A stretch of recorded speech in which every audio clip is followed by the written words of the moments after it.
Esophagogastroduodenoscopy, EGD, is a pivotal diagnostic and therapeutic procedure in internal medicine, primarily employed for examining the upper gastrointestinal tract, which includes the esophagus, stomach, and duodenum. Below is a detailed overview tailored for your internal medicine exam preparation. A. Clinical features and indications. Diagnostic indications. EGD is indicated for a variety of conditions, including persistent upper GI symptoms, dyspepsia, heartburn, not responding to treatment. Evaluation of iron deficiency anemia if UGB is suspected. Esophageal dysphagia or odynophagia. Unexplained nausea, vomiting, diarrhea, or weight loss with suspected upper GI origin. Assessment of abnormal imaging findings like esophageal strictures. Therapeutic indications includes endoscopic hemostasis for UGIB, removal of ingested foreign bodies, dilation or stenting for strictures, and endoscopic mucosal resection or dissection of early gastric cancers. B. Diagnostic approach. Preparation. Fasting at least 6 hours for solids and 2 hours for clear liquids. Anticoagulant management and possible reversal in cases of severe bleeding. Prophylactic antibiotics for high-risk procedures like those involving placement of gastrostomy tubes or in patients with variceal bleeding. Procedure. Patients are typically positioned in the left lateral decubitus position. Sedation is administered, followed by the insertion of the endoscope into the upper GI tract. Air insufflation to improve visualization, biopsies, and therapeutic interventions performed as indicated. C. Treatment modalities. Medications, vasoactive drugs, octreotide for esophageal variceal bleeding. Prokinetic agents, erythromycin may be used to aid gastric emptying in acute UGB. Antibiotics for prophylaxis in high-risk procedures. Sedation typically involves agents like midazolam or propofol with careful monitoring of respiratory and cardiac status. Endoscopic interventions, hemostasis techniques, e.g. banding, injection of sclerosants. Mechanical interventions such as dilation, stenting, or foreign body removal. D. Complications.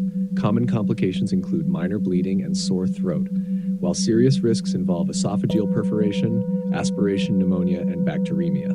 The risk escalates with therapeutic interventions, particularly in the management of varices or stent placements. High yield points for exams. Contraindications. Absolute contraindications include suspected GI perforation and acute post-surgical conditions leading to instability in the GI tract. Diagnostic importance. EGD is not only diagnostic but also therapeutic, providing a means to directly intervene in many GI conditions. Patient management. Understanding when to safely continue anticoagulation versus when reversal is needed is crucial for managing bleeding risks during EGD. This overview should aid in understanding the critical aspects of EGD for your internal medicine exam, focusing on indications, diagnostic strategies, treatment, and potential complications.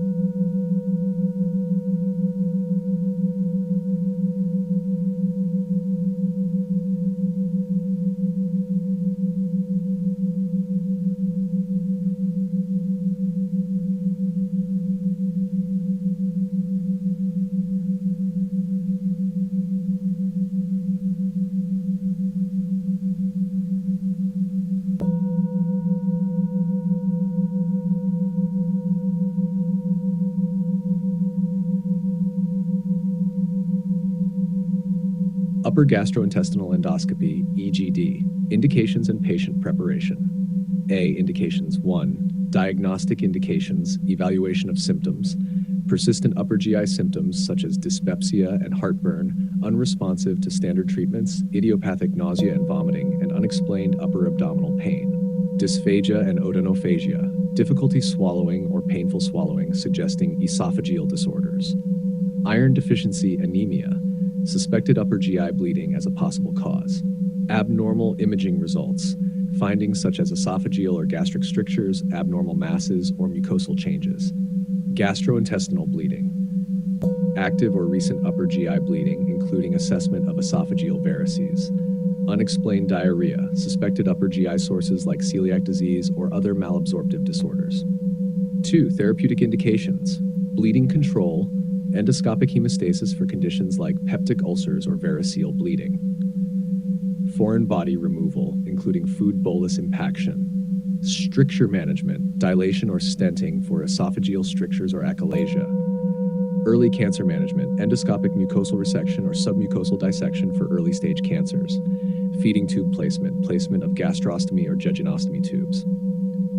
3. Surveillance indications, Barrett's esophagus, regular monitoring for dysplastic changes. Post-surgical assessment, monitoring for recurrence of disease or complications post-intervention. Hereditary conditions, surveillance in hereditary polyposis syndromes or familial cancer syndromes. B. Patient preparation. 1. Informed consent. Obtain and document informed consent explaining the procedure's risks and benefits. 2. Dietary restrictions. Fasting. No solid food at least 6 hours before the procedure. Clear liquids should be stopped at least 2 hours prior. 3. Medication management. Anticoagulants. Manage according to the bleeding risk of the procedure. Consider holding or reversing anticoagulants in cases of significant bleeding risk. Aspirin and other NSAIDs, often continued unless risk of bleeding is high. Prophylactic antibiotics, administer in cases of variceal bleeding or prior to procedures like percutaneous endoscopic gastrostomy. Prokinetic agents, such as erythromycin, to facilitate gastric emptying in emergency UGB settings. 4. Pre-procedural assessments, aspiration risk assessment. Consider prophylactic measures and possibly intubation in high-risk patients, e.g. altered consciousness, ongoing severe hematemesis. Baseline investigations, depending on clinical context, may include complete blood count, CBC, basic metabolic panel, BMP, coagulation profile, and possibly a chest X-ray. 5. Sedation, sedative administration, administered under careful monitoring, typically using agents like midazolam or propofol. Monitoring, continuous monitoring of cardiac rhythm, oxygen saturation, and respiratory function during the procedure.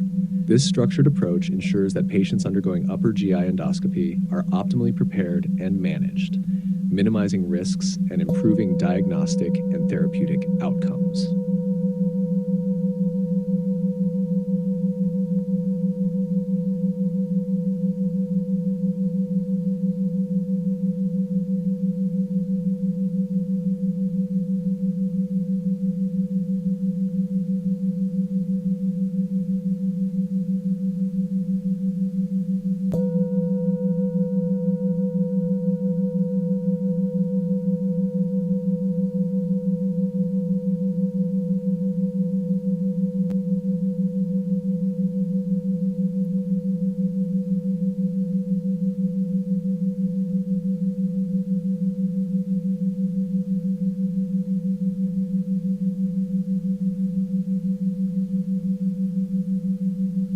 Colonoscopy, summary for internal medicine exam preparation. A. Clinical features and indications. 1. Screening.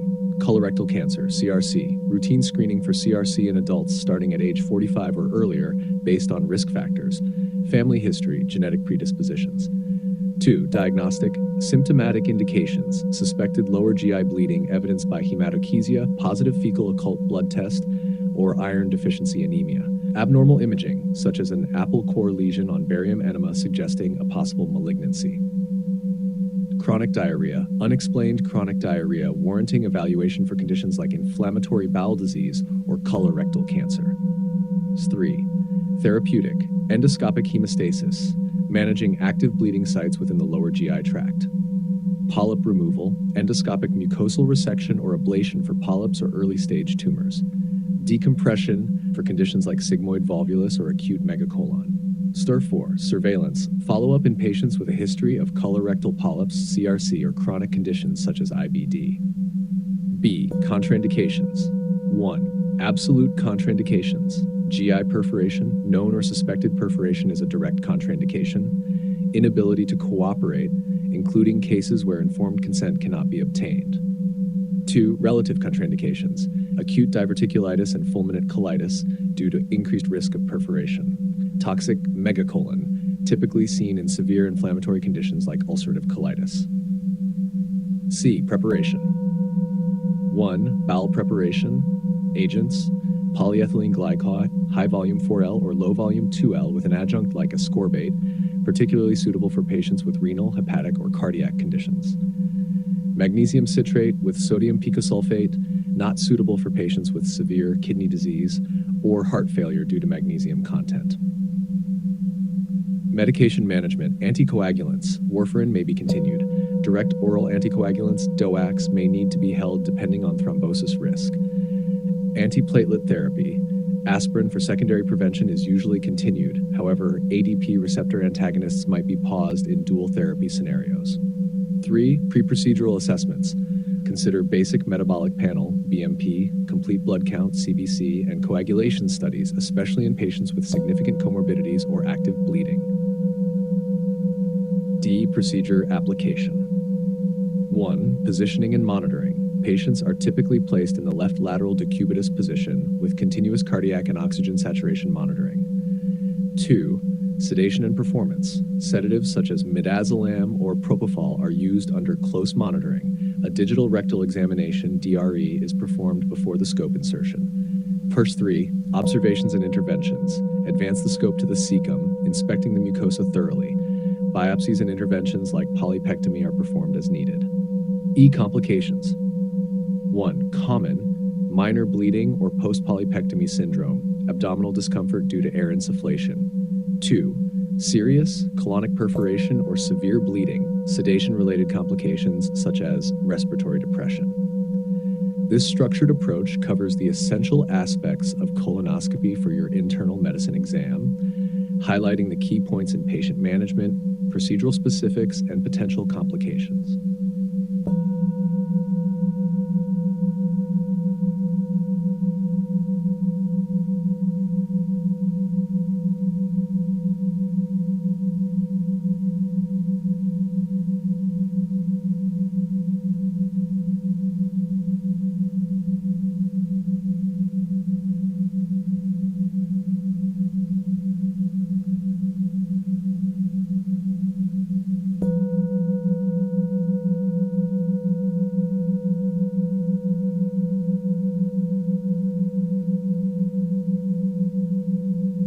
Sigmoidoscopy and colonoscopy, indications and preparation. Indications. 1. Sigmoidoscopy, screening and surveillance, early detection of colorectal cancer or polyps in the distal colon and rectum. Diagnostic, evaluation of lower gastrointestinal symptoms such as rectal bleeding, diarrhea, or changes in bowel habits. Therapeutic, removal of polyps, biopsy of suspicious lesions, or treatment of minor bleeding sources. 2. Colonoscopy, screening for colorectal cancer, recommended starting at age 45 for average risk individuals, or earlier based on personal or family history of colorectal cancer or adenomatous polyps. Diagnostic, investigation of signs and symptoms such as unexplained iron deficiency anemia, persistent diarrhea, abdominal pain, and positive fecal occult blood tests. Therapeutic, interventions include polypectomy, biopsy, dilation of strictures, and treatment of bleeding lesions. Surveillance, monitoring patients with a history of colorectal cancer, polyps, or chronic inflammatory bowel disease. Preparation. 1. Bowel preparation. Less sigmoidoscopy. Less extensive bowel prep needed. Patients may use enemas or a limited volume of oral bowel cleansing agents. Colonoscopy. Full bowel cleanse typically involves a polyethylene glycol solution. High volume 4 liters or low volume 2 liters solutions are used depending on individual tolerance and physician preference. Split dose regimen, the preferred method where half of the bowel cleansing solution is taken the evening before and the other half is taken on the morning of the procedure, completing at least 2 hours before the start time. Diet, Patients should switch to a clear liquid diet the day before the procedure and avoid red or purple-colored drinks, which can be mistaken for blood. 2. Medication and health management. Anticoagulants and antiplatelet agents. Management depends on the individual's cardiovascular risk and the potential for bleeding during the procedure. Decisions on temporary discontinuation or continuation are made based on current guidelines and consultation with the prescribing physician. Diabetes medication. Adjustments may be necessary, especially for insulin or oral hypoglycemic agents, due to fasting before the procedure. Special considerations. Patients with cardiac or kidney disease may need tailored regimens to avoid fluid overload or electrolyte imbalances.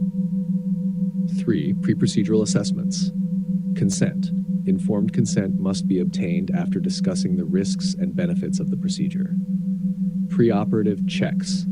Depending on the patient's history and risk factors, preoperative labs may include a complete blood count, CBC, basic metabolic panel, BMP, and possibly coagulation studies. Execution of procedure. Monitoring. Continuous monitoring of vital signs and oxygen saturation during the procedure. Sedation. Administered to ensure comfort with the choice of sedative based on patient health status and procedural complexity. By adhering to these preparation and procedural guidelines, both sigmoidoscopy and colonoscopy can be performed safely and effectively, providing critical diagnostic and therapeutic benefits.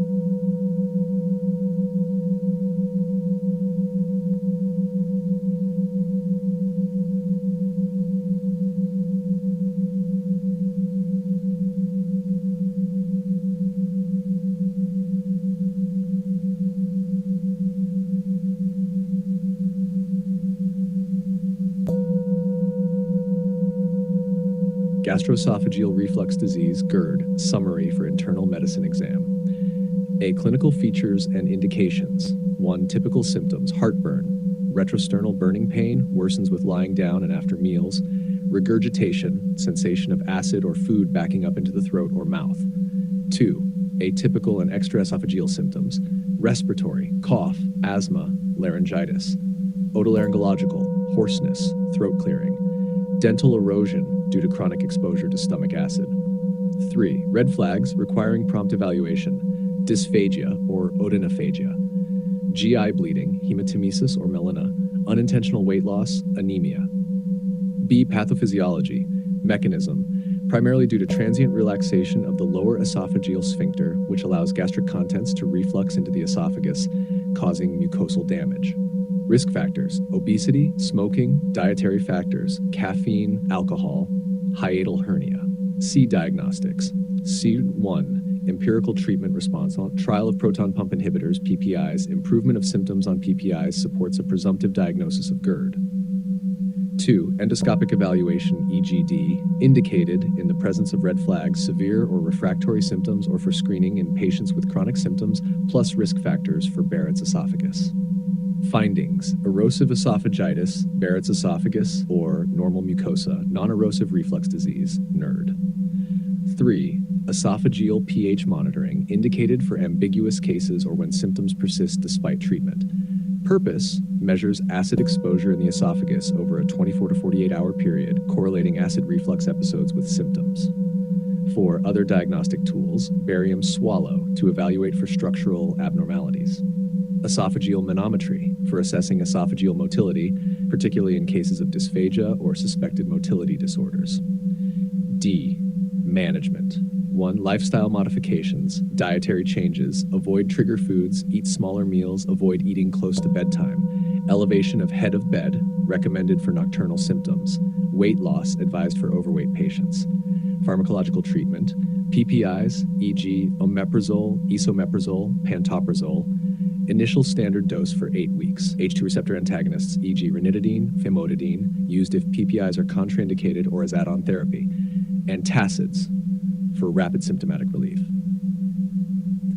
3. Surgical intervention. Indications: refractory GERD, large hiatal hernia, complications like severe esophagitis or strictures. Procedures: Nissen fundoplication, 360-degree wrap, less commonly, partial wraps like Door, anterior 180-degree, or toupee, posterior 270-degree.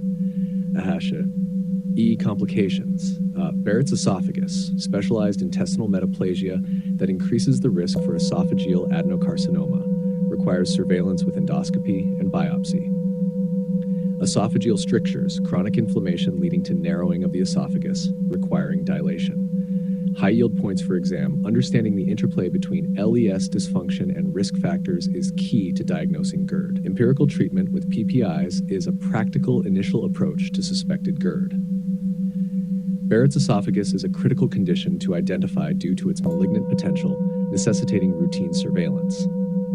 This overview integrates the key aspects of GERD relevant for internal medicine, focusing on clinical presentation, diagnosis, and comprehensive management strategies.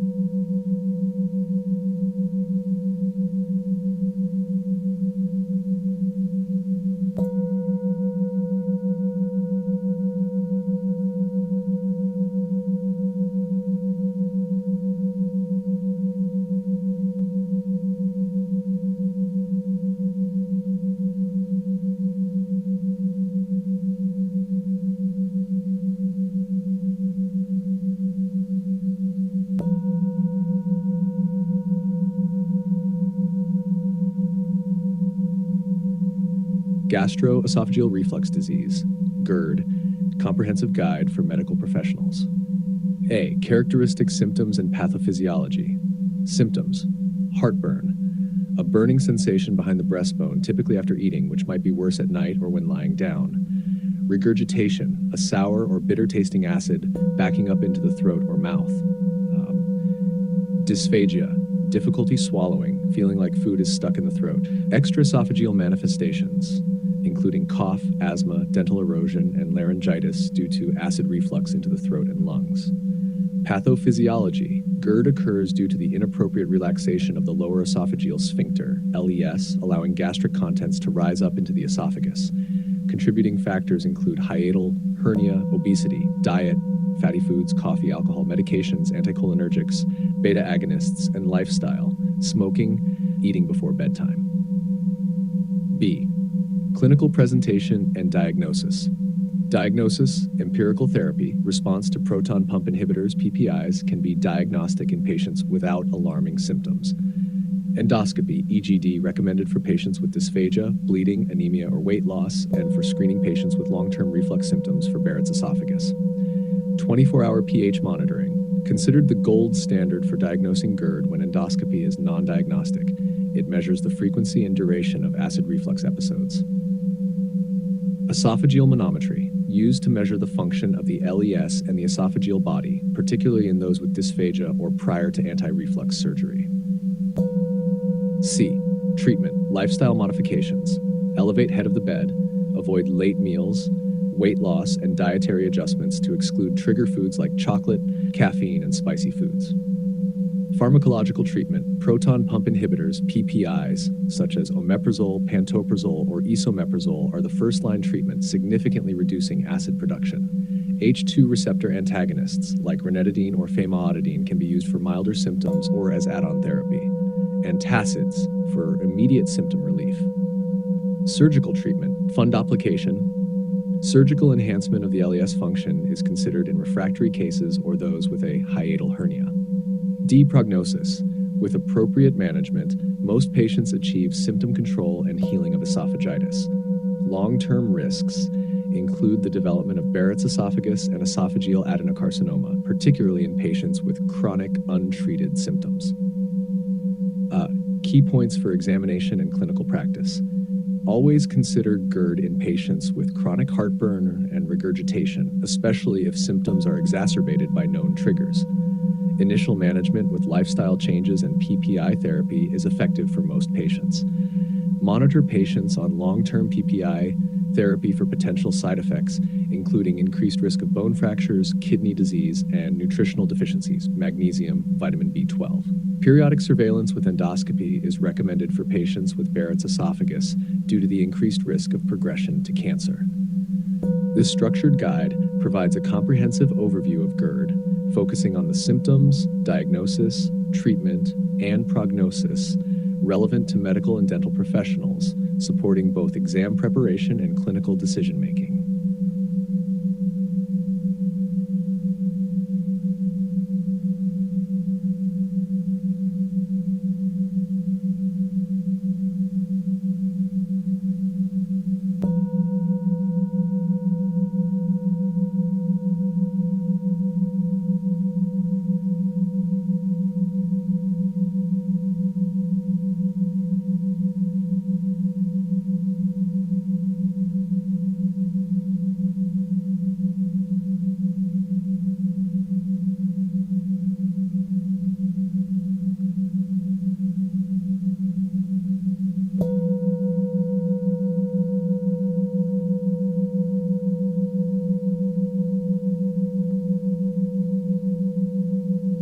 Achalasia, summary for internal medicine exam preparation. A. Clinical features and pathophysiology, symptoms, dysphagia, difficulty swallowing both solids and liquids, a hallmark symptom.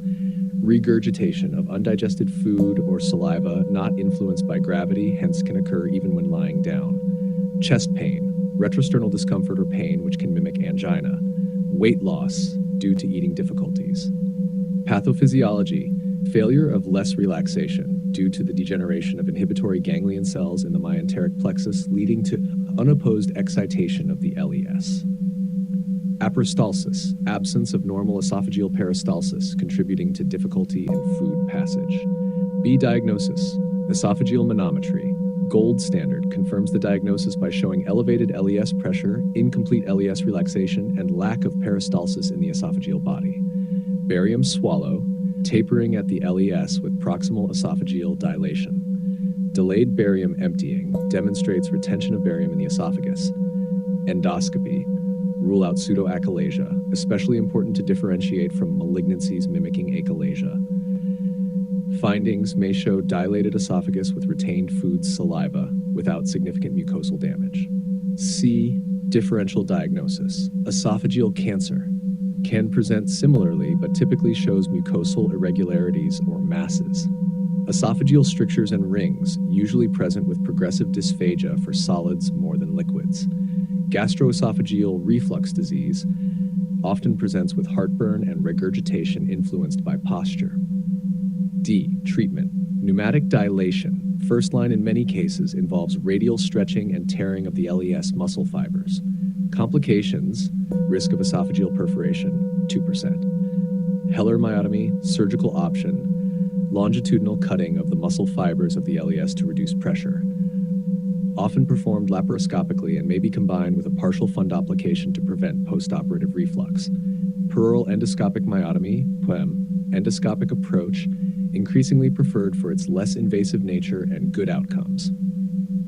Pharmacological, botulinum toxin injection, temporarily relieves symptoms by inhibiting acetylcholine release at the neuromuscular junction of the LES. Calcium channel blockers and nitrates may be used to decrease LES pressure but are less effective and not preferred as long-term solutions. E. Prognosis and complications. Complications, aspiration pneumonia, due to regurgitation and aspiration of food. Megaesophagus, extreme dilation of the esophagus, which may become irreversible and significantly impair quality of life. Increased risk of esophageal squamous cell carcinoma due to chronic irritation and inflammation. High yield points for exam. Recognize achalasia as a motility disorder characterized primarily by the inability to swallow properly due to LES dysfunction. Diagnostic strategies should always include manometry for confirmation, supplemented by barium swallow and endoscopy for comprehensive evaluation. Treatment choices largely depend on patient-specific factors, such as age, general health, and preference, with mechanical disruption of the LES being the primary goal. Always consider the potential for pseudoachalasia, particularly in older patients or those with a recent onset of symptoms, where malignancy must be ruled out. This overview provides a detailed but concise guide on achalasia suitable for internal medicine boards or clinical practice settings, emphasizing the pathophysiology, diagnosis, treatment, and essential differential diagnoses.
Esophageal achalasia, detailed guide for medical examination. A. Characteristic symptoms and pathophysiology. Symptoms: dysphagia, difficulty swallowing both solids and liquids, often progressive. Regurgitation of undigested food, particularly when lying down. Chest pain can occur during or after meals, mimicking cardiac chest pain. Weight loss due to reduced food intake and fear of eating because of dysphagia. Pathophysiology: neural degeneration, loss of inhibitory ganglion cells in the myenteric Auerbach's plexus leads to failure of the lower esophageal sphincter, LES, to relax. Aperistalsis: the smooth muscle layer of the esophagus does not contract properly, leading to the absence of peristaltic movement in the lower esophagus. B. Clinical presentation and diagnosis. Initial evaluation. Barium swallow shows the characteristic bird beak appearance at the LES and dilatation of the proximal esophagus. Esophageal manometry, the definitive diagnostic test revealing high LES pressure, incomplete relaxation of the LES on swallowing, and absence of normal peristalsis in the esophagus. Endoscopic evaluation, performed to exclude pseudoachalasia, especially malignancies that can mimic achalasia symptoms. Endoscopy may reveal a dilated esophagus with retained food and saliva, but without significant mucosal damage.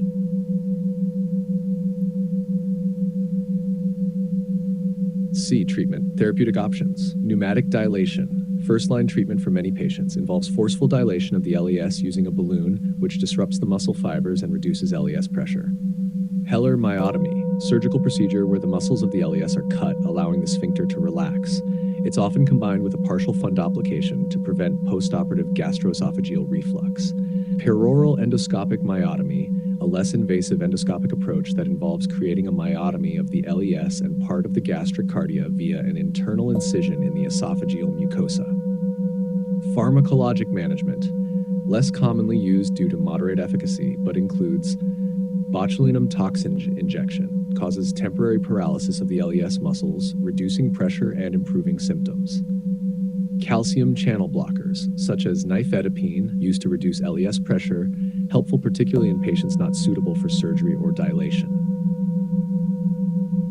D. Prognosis. Chronic management. Achalasia is a chronic condition that requires ongoing management.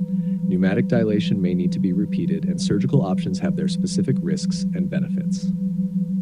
Complications includes aspiration pneumonia due to regurgitation of food into the lungs, esophageal ulcers, and increased risk of esophageal cancer over time. Has high yield points for exams. Recognize the classic presentation of achalasia with dysphagia to both solids and liquids, regurgitation of undigested food, and sometimes chest pain. Diagnostic approach should start with barium swallow and be confirmed with esophageal manometry, the gold standard for diagnosing achalasia. Treatment focuses on mechanically disrupting the LES to improve symptoms, with options including pneumatic dilation, Heller myotomy, and POM. Monitor for potential complications of the disease and treatments, particularly the risk of gastroesophageal reflux after procedures that disrupt the LES. This comprehensive guide covers the essential aspects of esophageal achalasia for medical examination preparation, focusing on symptoms, diagnosis, treatment, and management, essential for both exam success and clinical practice.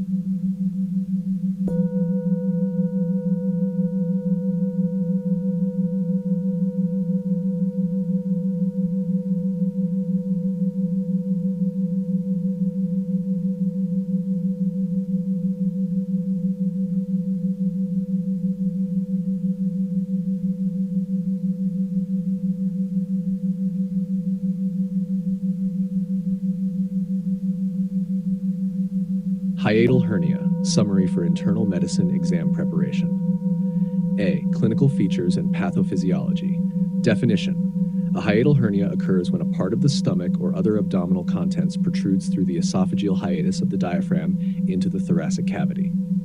Types: Type 1, sliding, most common, gastroesophageal junction, GEJ, and a portion of the stomach slide into the thorax.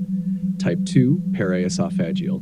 The fundus of the stomach herniates through the hiatus, but the GEJ remains in place.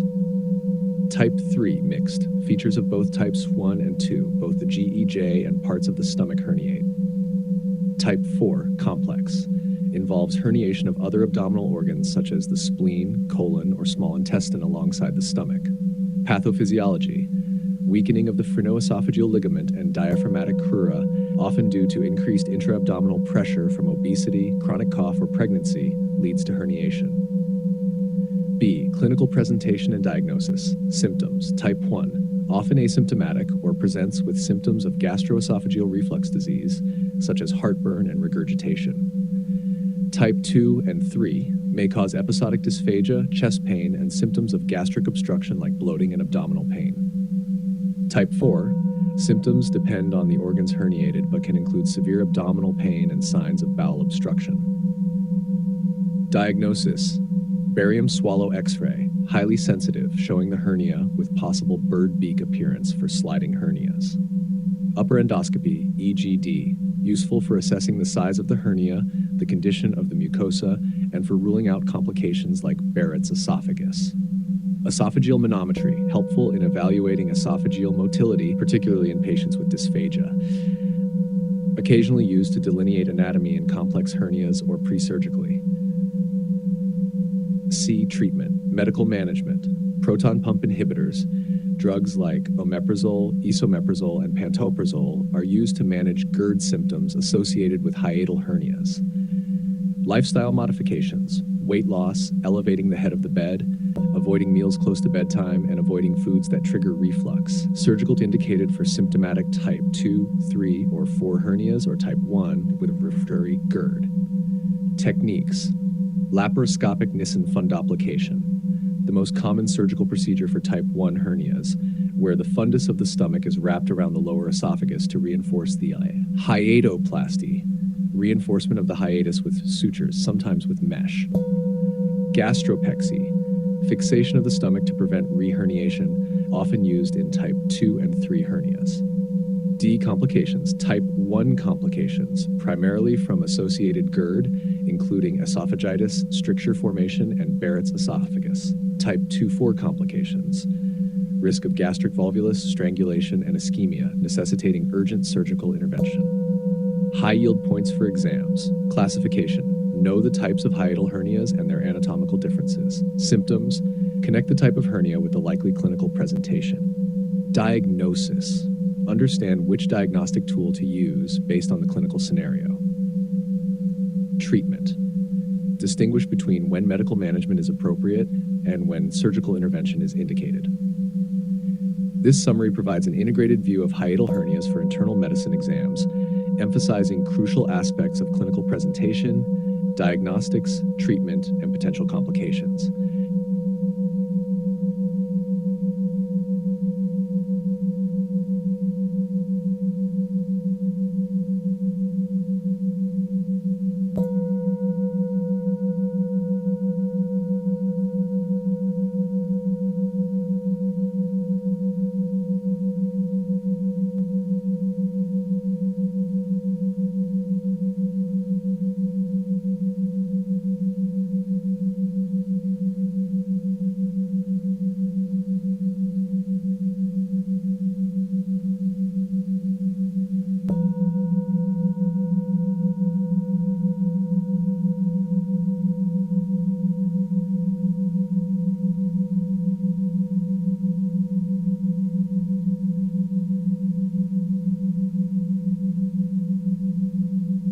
Hiatus hernia, clinical picture, diagnosis, and treatment. A. Clinical picture. Hiatus hernia, also known as hiatal hernia, involves the protrusion of the upper part of the stomach through the diaphragm into the chest cavity. The clinical presentation varies based on the type of hernia. Type 1, sliding hiatal hernia, most common form, accounting for about 95% of cases, often presents with symptoms of gastroesophageal reflux disease, GERD, such as heartburn, regurgitation of stomach acids, and occasionally chest pain. Type 2, paraesophageal hernia. The gastric fundus herniates alongside the esophagus without displacement of the gastroesophageal junction. Symptoms may include episodic abdominal pain, fullness after eating, and less commonly breathlessness or chest discomfort due to the hernia compressing the lung. Type 3, mixed hernia, combines elements of both sliding and paraesophageal hernias, presents with a mix of reflux symptoms and the mechanical symptoms seen in type 2. Type 4, complex hernia, involves the herniation of other organs such as the spleen, colon, or small intestine. Symptoms can be severe, including pain, obstruction, and significant gastroesophageal reflux. B. Diagnosis. Diagnosis of a hiatus hernia often begins with a clinical evaluation supported by imaging and endoscopic studies. Barium swallow X-ray demonstrates the hernia with the stomach seen protruding into the thoracic cavity, can differentiate between the different types by showing the location of the stomach and gastroesophageal junction.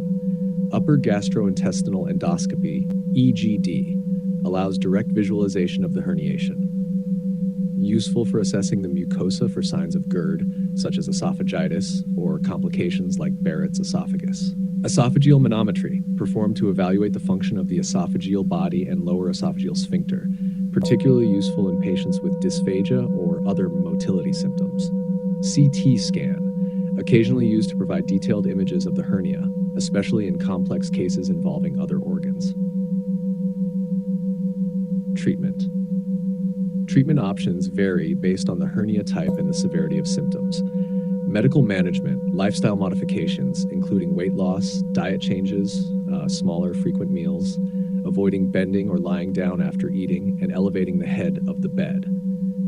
Medications, proton pump inhibitors, e.g. omeprazole, esomeprazole, or H2 receptor antagonists, e.g. ranitidine, are used to manage GERD symptoms. Surgical treatment, indicated when there is significant reflux, not controlled by medication, paraesophageal hernia with risk of strangulation, or severe symptoms affecting quality of life. Types of surgery. Laparoscopic Nissen fundoplication, common procedure for type 1 hernias, where the stomach fundus is wrapped around the esophagus to strengthen the lower esophageal sphincter. Hiatoplasty and hernia reduction, for type 2 and 3 hernias, involves pulling the stomach back into the abdomen and securing it, sometimes with mesh reinforcement. Emergency surgery, for type 4, or when acute complications such as strangulation or obstruction occur. High yield points for exams. Understand the types of hiatus hernia and their implications for symptomatology and risk of complications. Diagnostic approach emphasizes visualization, barium swallow and EGD, and function, manometry. Treatment strategy is tailored to the type of hernia, severity of symptoms, and presence of complications, with a key decision point between medical management and surgical intervention based on symptom control and quality of life impact.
Gastritis, summary for internal medicine exam preparation.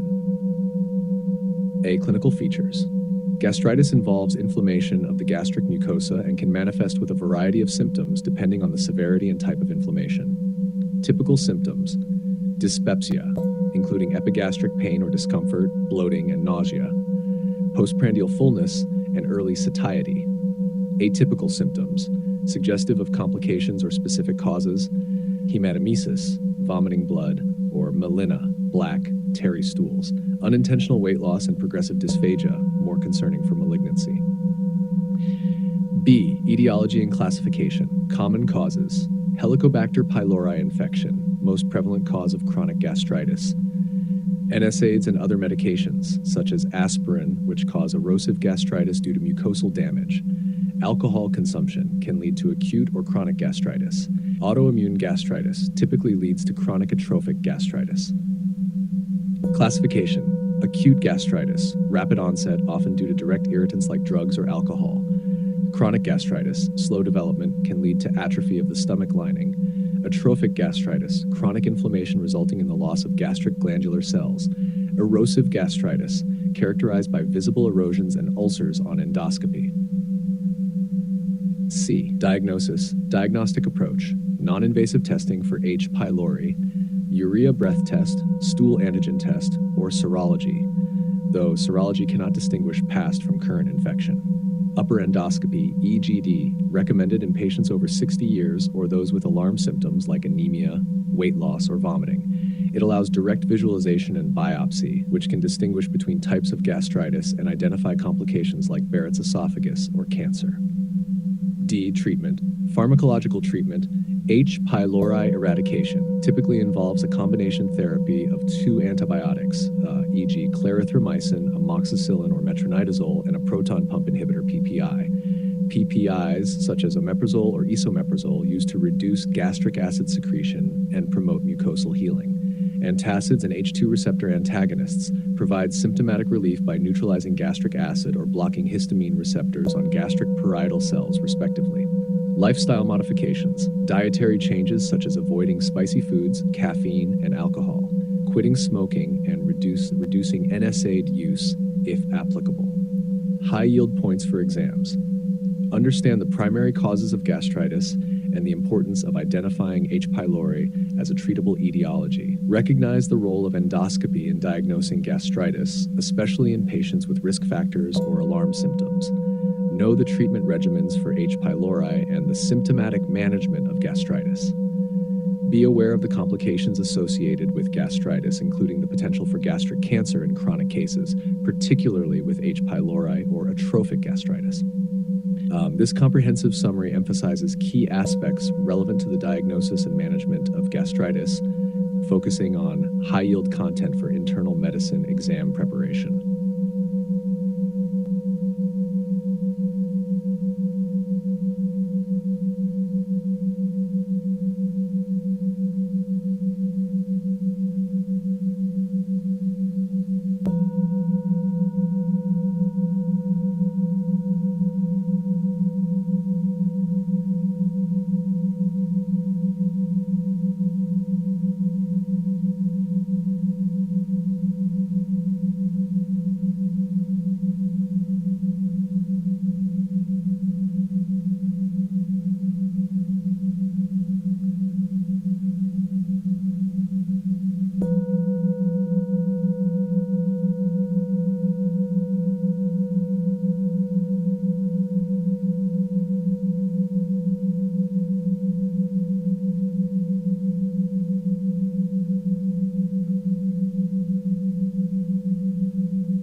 Gastritis, signs, symptoms, diagnosis, and treatment.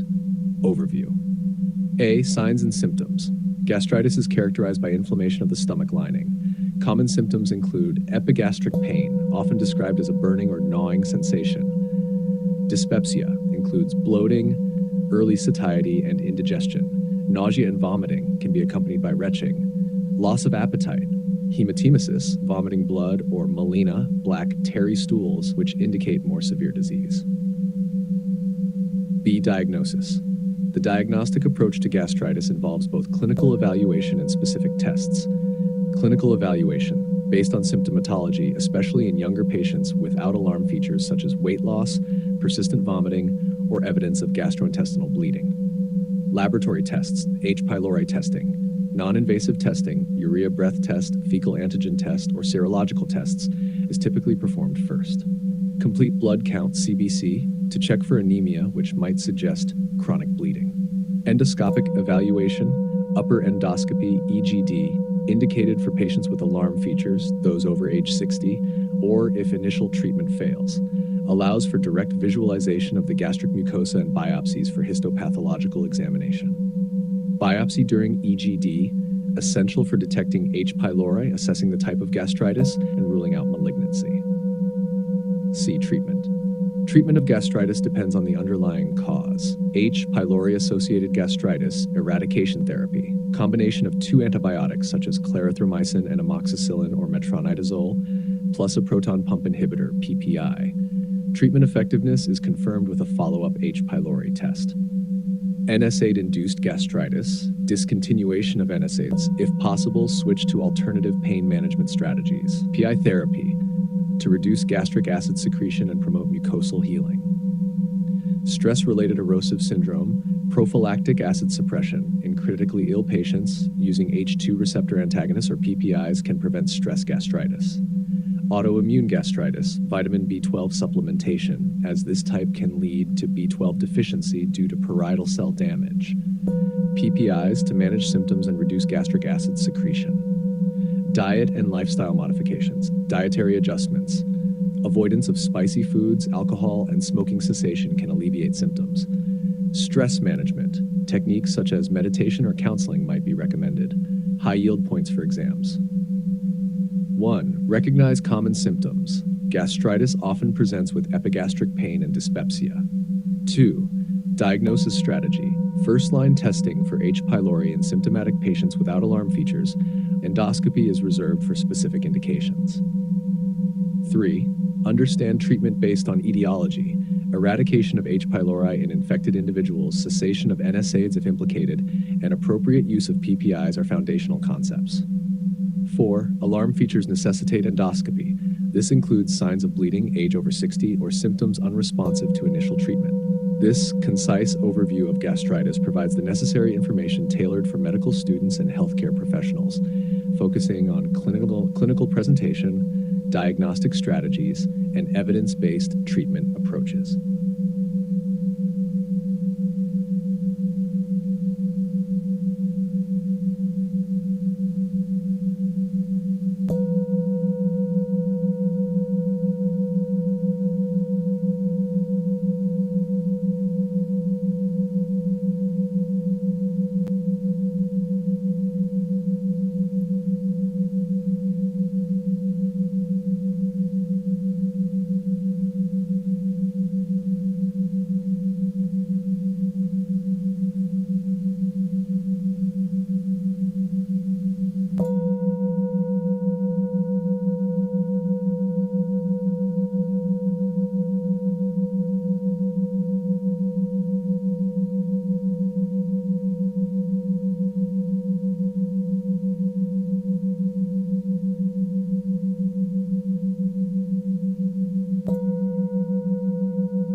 Peptic ulcer disease, summary for internal medicine exam preparation.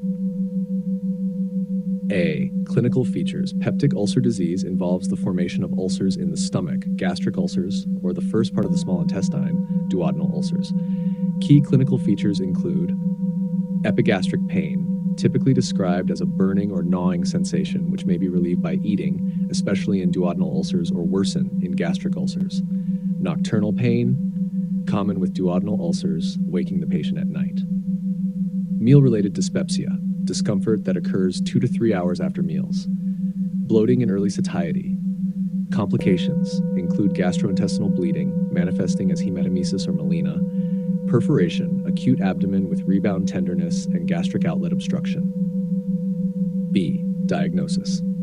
The diagnosis of PU typically involves both clinical assessment and the use of diagnostic tools. Upper endoscopy, EGD, gold standard for diagnosis, allowing direct visualization of the ulcer and opportunity for biopsy, which is crucial for ruling out malignancy in gastric ulcers and testing for H. pylori. H. pylori testing, essential for all patients with PUD as this infection is a primary cause. Tests include urea breath test, stool antigen test, and serological testing, less favored due to inability to distinguish past from current infection. Barium swallow X-ray, less commonly used but can show an ulcer crater or deformity in the stomach or duodenum. C. Treatment. Treatment strategies depend on the cause and severity of the ulcer, focusing on eradicating H. pylori, healing the ulcerative lesion, and preventing complications. H. pylori eradication, triple therapy consisting of a PPI, e.g. omeprazole, esomeprazole, and 2 antibiotics, typically clarithromycin and amoxicillin or metronidazole for 14 days, is standard. PPIs, used both in H. pylori and non-H. pylori related ulcers for 4 to 8 weeks to reduce acid and allow healing. Examples include omeprazole, lansoprazole, pantoprazole. H2 receptor antagonists such as ranitidine and famotidine used if PPIs are not tolerated.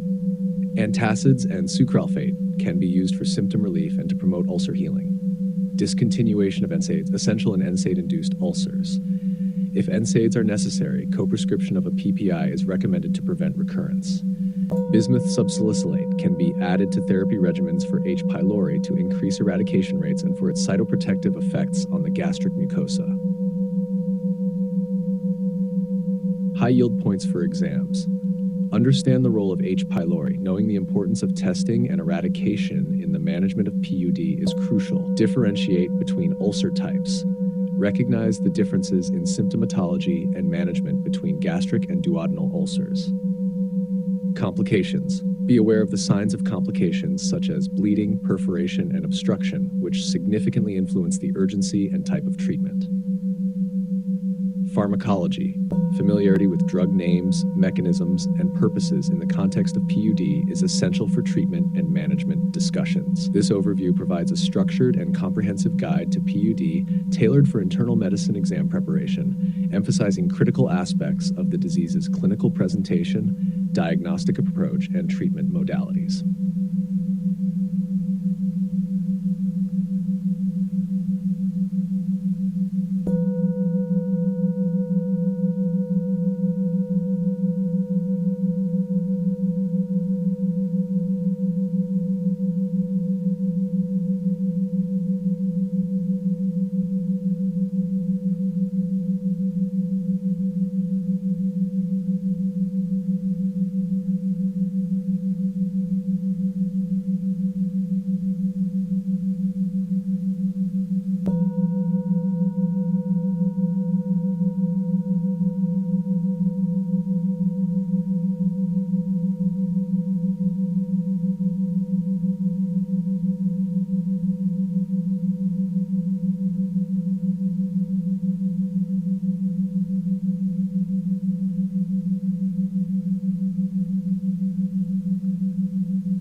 Peptic ulcer disease, PUD, summary for internal medicine exam preparation. A. Clinical features.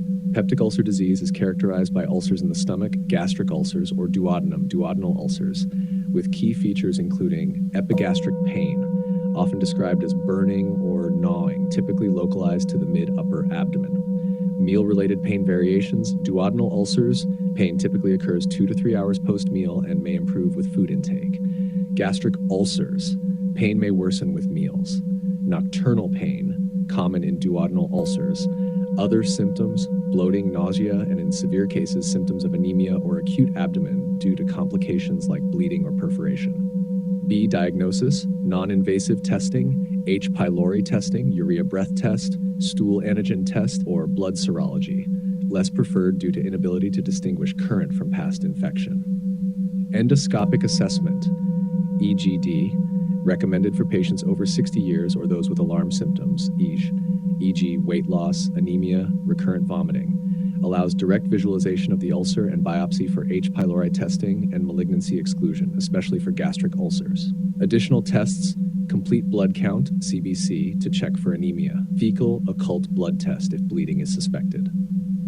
C. Treatment: H. pylori eradication, first-line treatment for confirmed H. pylori positive ulcers. Typical regimen includes a combination of 2 antibiotics, clarithromycin, amoxicillin, or metronidazole, and a proton pump inhibitor, PPI, for 14 days. Acid suppression therapy. PPIs, e.g. omeprazole, esomeprazole, pantoprazole, reduce gastric acid secretion, promoting ulcer healing, used both in H. pylori positive with antibiotics and H. pylori negative ulcers. H2 receptor antagonists, e.g. ranitidine, famotidine, alternative to PPIs, especially if patients have side effects or contraindications to PPIs. Cytoprotective agents, sucralfate, forms a protective barrier over the ulcer surface, used adjunctively with other therapies. Lifestyle modifications, discontinuation of NSAIDs if implicated, avoidance of known ulcerogenic factors like smoking and excessive alcohol intake. High yield points for exams. Differentiate between gastric and duodenal ulcers based on symptom timing relative to meals. Remember that H. pylori eradication is pivotal in managing PUD and preventing recurrence. Recognize the importance of EGD for diagnosis, particularly in older patients or those with alarm features, to rule out malignancy and confirm the presence of ulcers. Know the standard treatment regimens for PUD, including the specific antibiotics used in H. pylori eradication and the roles of PPIs and H2 blockers in acid suppression. This overview consolidates essential information on PUD, focusing on areas crucial for diagnosis, treatment, and understanding in preparation for an internal medicine exam.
Gastric cancer, summary for internal medicine exam preparation. A. Clinical features. Gastric cancer often progresses silently with minimal symptoms until advanced stages.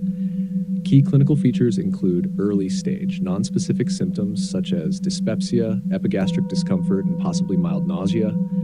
Advanced stage, weight loss and loss of appetite, often significant due to decreased intake and malignancy-induced catabolism.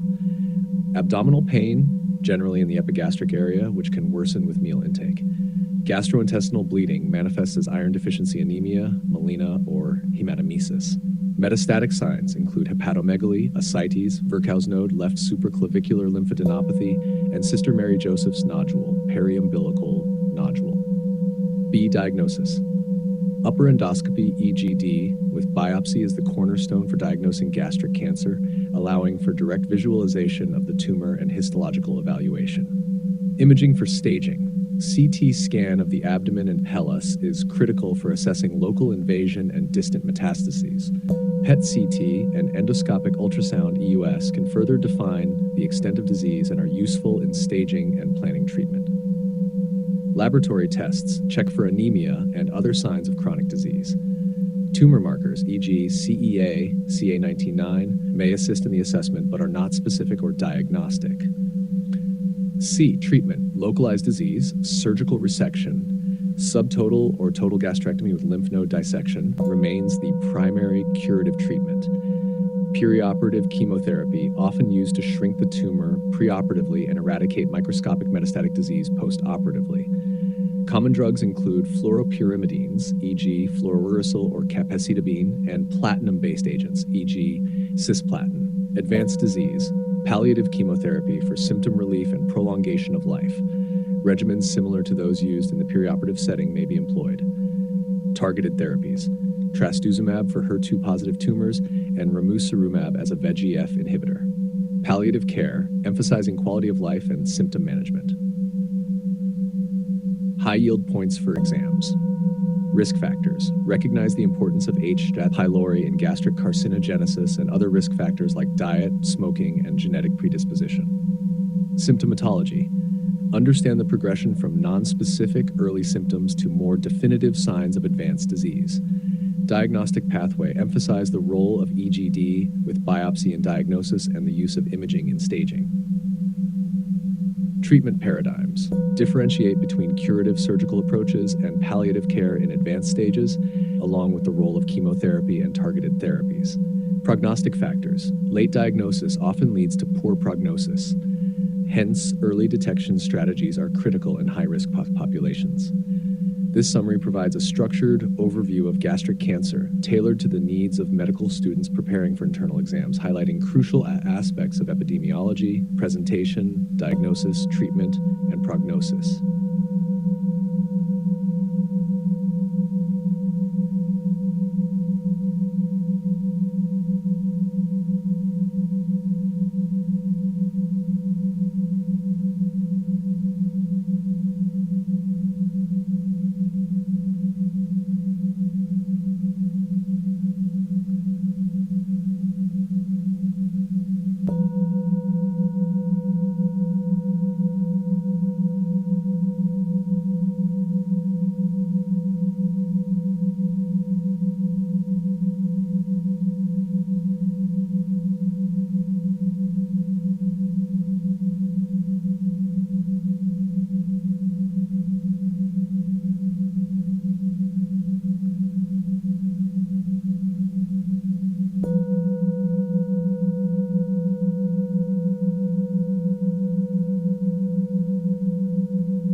Gastric cancer, symptoms and treatment overview.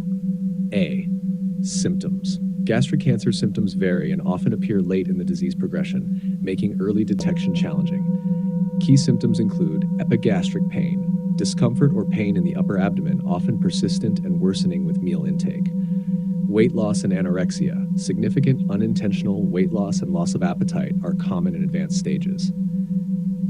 Nausea and vomiting, especially if the tumor causes obstruction near the stomach's outlet. Gastrointestinal bleeding manifests as melena, black tarry stools, or hematemesis, vomiting blood, leading to iron deficiency anemia. Early satiety, feeling full after eating small amounts of food due to tumor growth, reducing stomach volume. Palpable abdominal mass. In advanced cases, a mass may be felt in the upper abdomen. Metastatic signs include ascites, fluid in the abdomen, hepatomegaly, enlarged liver, Virchow's node, left supraclavicular lymphadenopathy, and Sister Mary Joseph's nodule, a periumbilical nodule indicating umbilical metastasis. B. Treatment. Treatment for gastric cancer depends on the stage of the disease, the health of the patient, and the specific characteristics of the tumor. Surgical resection, the main curative treatment for localized gastric cancer. Options include subtotal gastrectomy, removal of part of the stomach, typically for tumors located in the lower part. Total gastrectomy, complete removal of the stomach, used for cancers in the middle or upper parts of the stomach or diffuse types. Lymph node dissection, critical for staging and improving survival outcomes. Chemotherapy, perioperative chemotherapy, used before neoadjuvant and after adjuvant surgery to reduce tumor size, eliminate microscopic disease, and improve surgical outcomes. Common regimens include a combination of fluorouracil or capecitabine with a platinum compound, e.g. cisplatin or oxaliplatin. Palliative chemotherapy, for advanced or metastatic disease to manage symptoms and prolong life. Radiation therapy, sometimes used in conjunction with chemotherapy for local control of the disease, especially in cases where surgery is not possible. Targeted therapies, HER2-positive cancers, trastuzumab, an antibody against the HER2 protein used in combination with chemotherapy. VEF inhibitors, such as ramucirumab, used in cases where cancer has progressed despite other treatments. Palliative care focuses on symptom relief and quality of life improvement for patients with advanced disease. This may involve management of pain, nutritional support, and other supportive care measures. Endoscopic treatments for early-stage tumors or palliative management, including endoscopic mucosal resection, EMR, or endoscopic submucosal dissection, ESD. High yield points for exams. Gastric cancer often presents late with nonspecific symptoms such as epigastric pain and weight loss. Surgical resection is the cornerstone of curative treatment, often coupled with chemotherapy. Recognize the importance of HER2 status in determining eligibility for targeted therapies like trastuzumab. Palliative care is crucial for managing quality of life in advanced gastric cancer. This concise guide focuses on the critical aspects of gastric cancer for exam preparation, providing a clear outline of symptoms and comprehensive treatment strategies.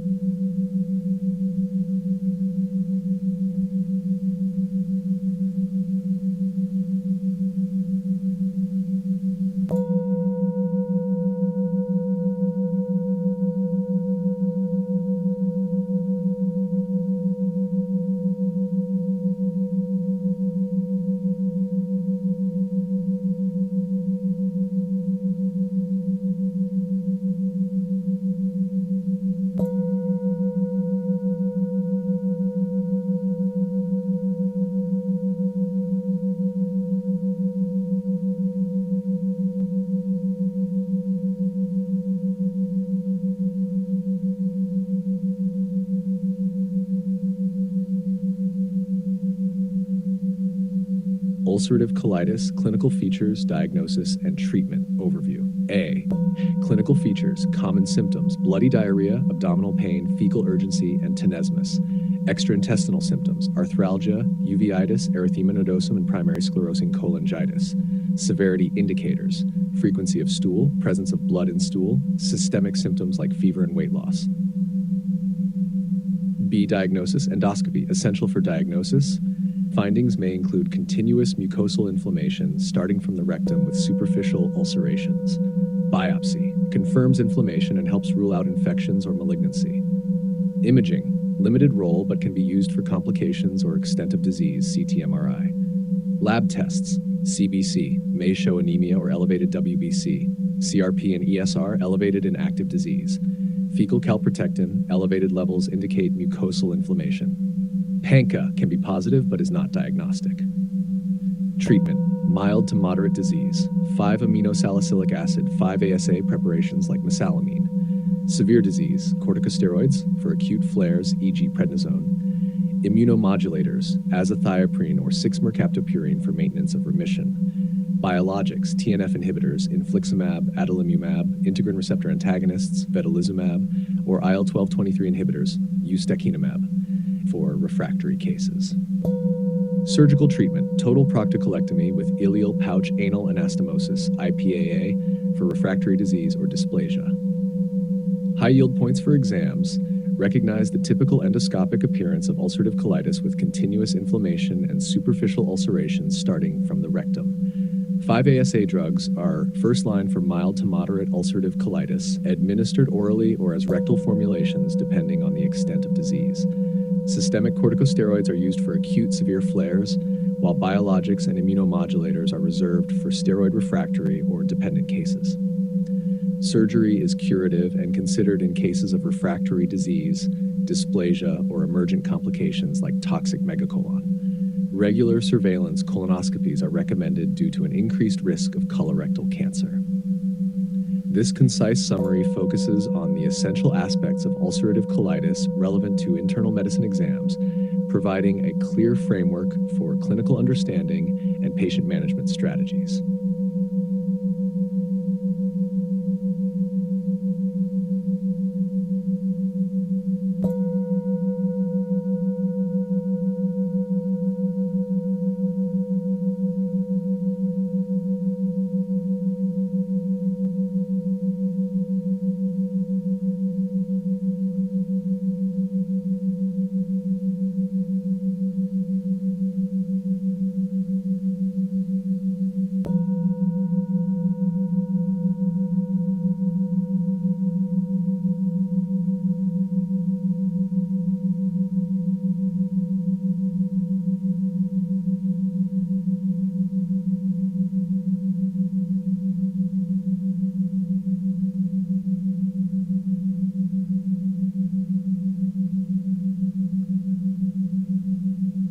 Crohn's disease clinical features, diagnosis, and treatment overview. A. Clinical features. Gastrointestinal symptoms. Diarrhea, abdominal pain, often in the right lower quadrant, and potential for bloody stools. Common due to inflammation anywhere from the mouth to the anus, with a notable predilection for the terminal ileum and colon. Extraintestinal manifestations, arthralgia, uveitis, and skin conditions, such as erythema nodosum and pyoderma gangrenosum. Complications, strictures, fistulas, abscesses, and increased risk of colorectal cancer. B. Diagnosis. Endoscopic examination, key diagnostic tool, revealing skip lesions, cobblestone mucosa, and transmural inflammation. Typical findings are discontinuous areas of inflammation. Imaging, MRI and CT enterography to assess bowel inflammation and complications like strictures and fistulas. Laboratory tests, elevated inflammatory markers, CRP, ESR, anemia, and fecal calprotectin to assess intestinal inflammation. Biopsy, to confirm inflammation and exclude other etiologies like infections or malignancy. C. Treatment, acute management, corticosteroids, e.g. prednisone, budesonide for flare-ups.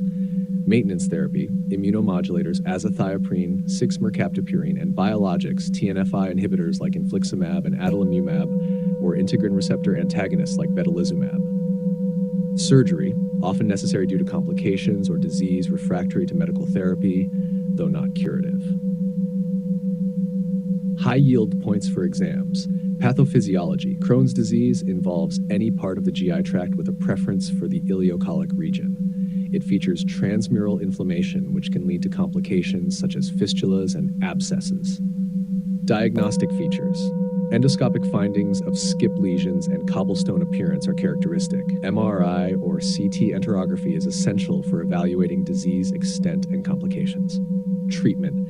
Induction with steroids, maintenance with immunomodulators or biologics. Surgical intervention may be required for complications but does not cure the disease. Monitoring. Regular follow-up with imaging and endoscopy to monitor disease activity and manage complications.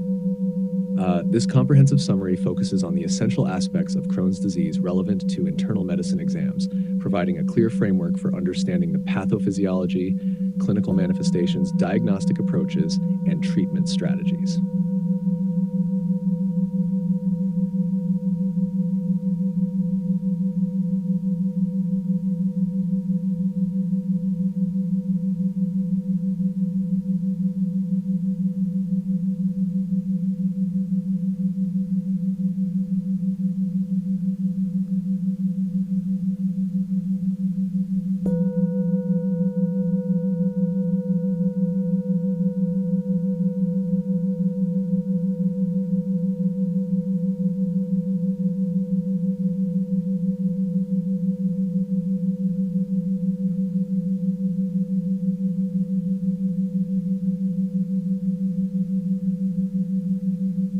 Inflammatory bowel disease, IBD, overview, types, diagnosis, and management.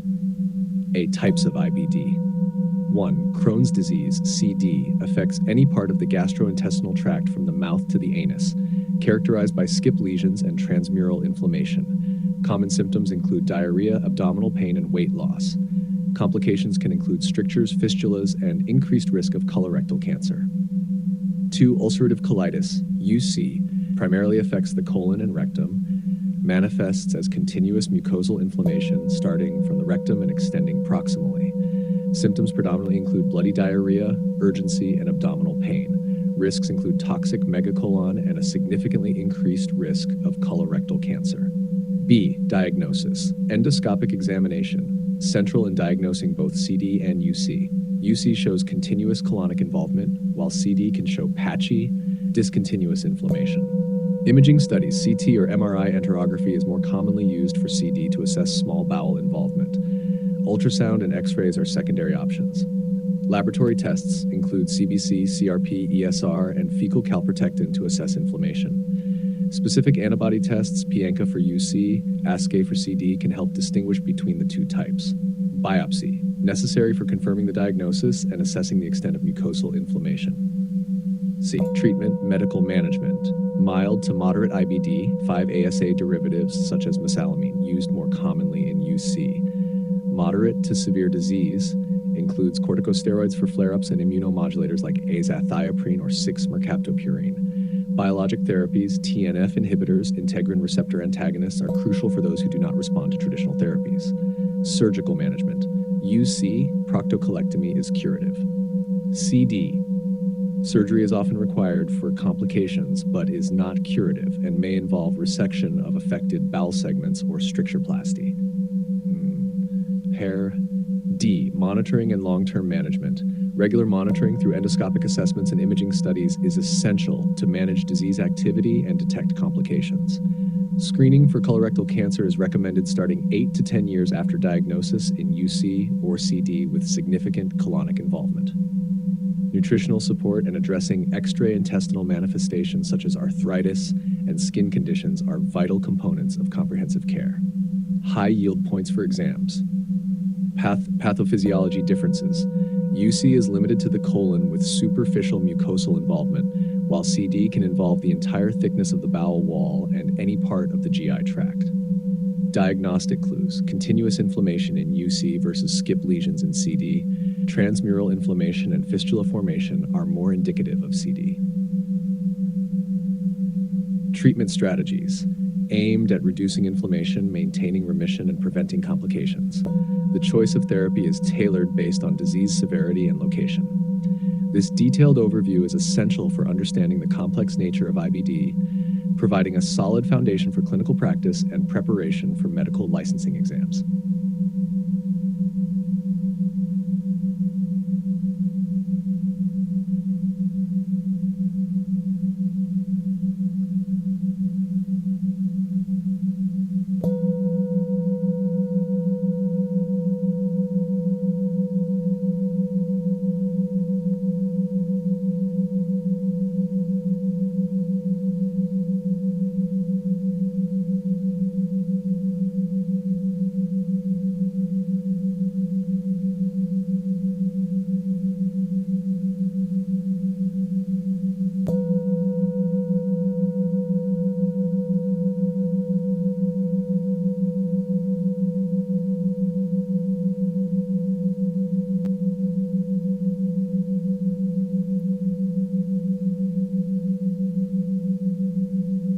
CAF, irritable bowel syndrome, IBS, overview, clinical features, diagnosis, and treatment.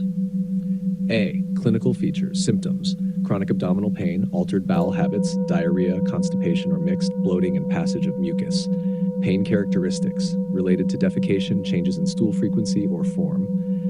Extraintestinal symptoms may include fatigue, headache, and symptoms of fibromyalgia or anxiety disorders. B. Diagnostic criteria, Rome 4, criteria for diagnosis. 1. Recurrent abdominal pain on average at least 1 day per week in the last 3 months. 2. Associated with 2 or more of the following, related to defecation. Associated with a change in frequency of stool, associated with a change in form, appearance of stool. Duration. Symptoms must be present for the last 3 months with symptom onset at least 6 months before diagnosis. C. Diagnostics. Initial evaluation. Rule out red flags, e.g. weight loss, rectal bleeding, nocturnal symptoms. Basic labs, CBC, CRP, and fecal calprotectin to exclude inflammatory diseases. Celiac serology to exclude celiac disease. Consider thyroid function tests if symptoms suggest thyroid dysfunction. Further testing. Colonoscopy is indicated if red flags are present or if patient is of age for colorectal cancer screening. Stool tests for pathogens if diarrhea is prominent. D. Treatment, non-pharmacological, dietary modifications, introduction of a low FODMAP diet to reduce fermentation in the gut.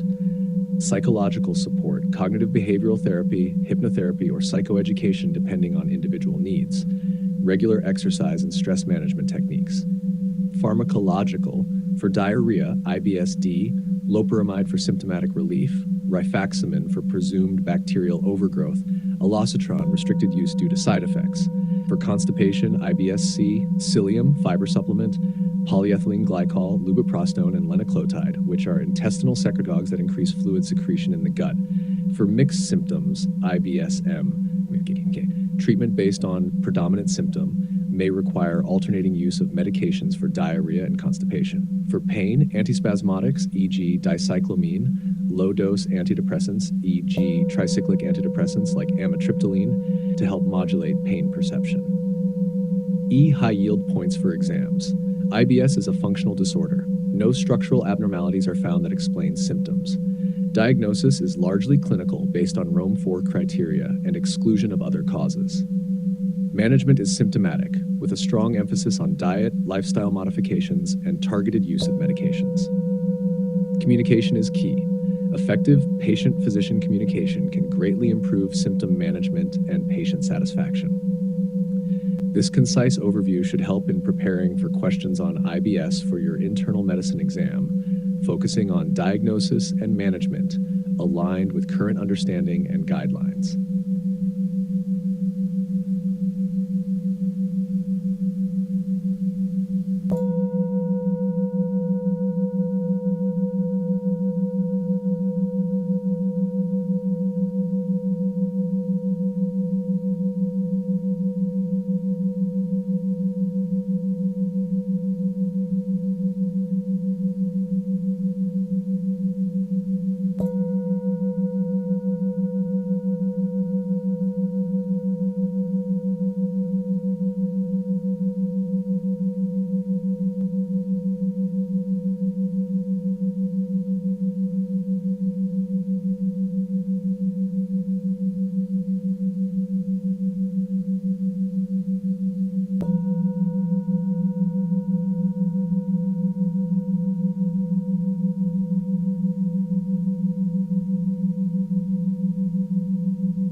Irritable bowel syndrome, IBS, overview, clinical features, diagnosis, and treatment.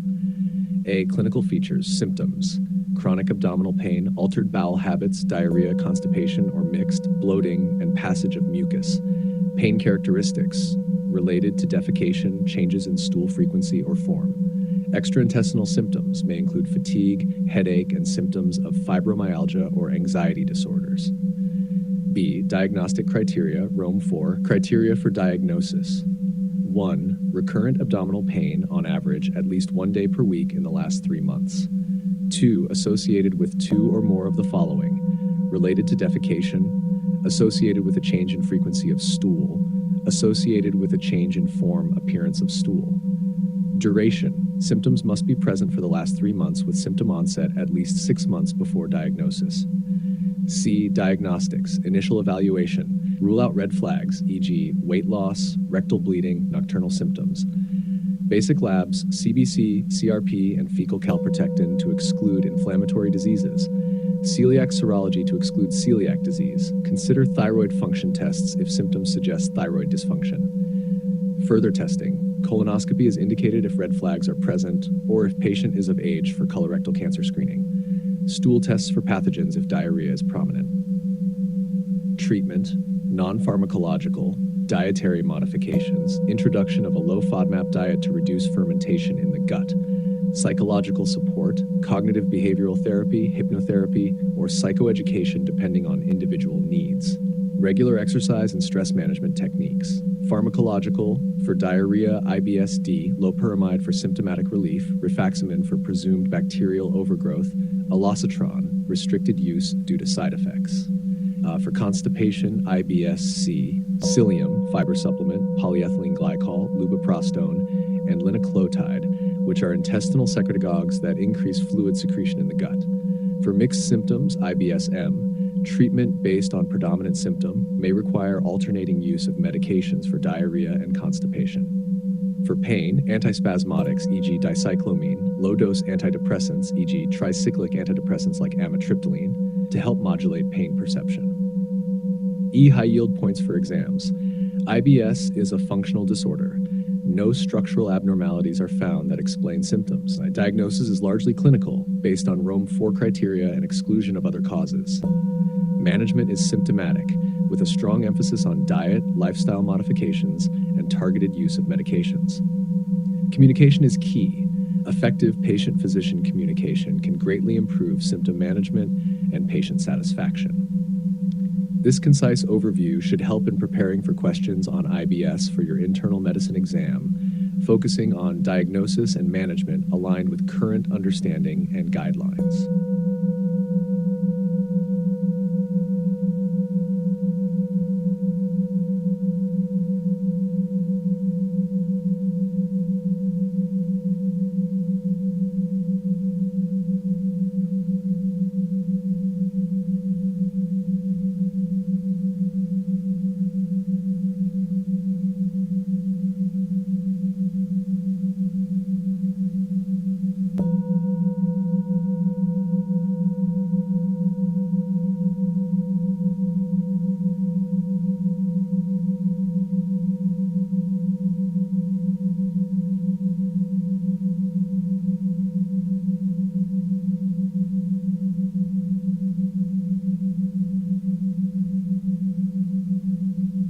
Colorectal cancer, CRC overview for internal medicine exam. A. Clinical features, symptoms, often subtle, including changes in bowel habits, lower GI bleeding, melena or hematochezia, unexplained weight loss, and iron deficiency anemia in men over 50 and postmenopausal women.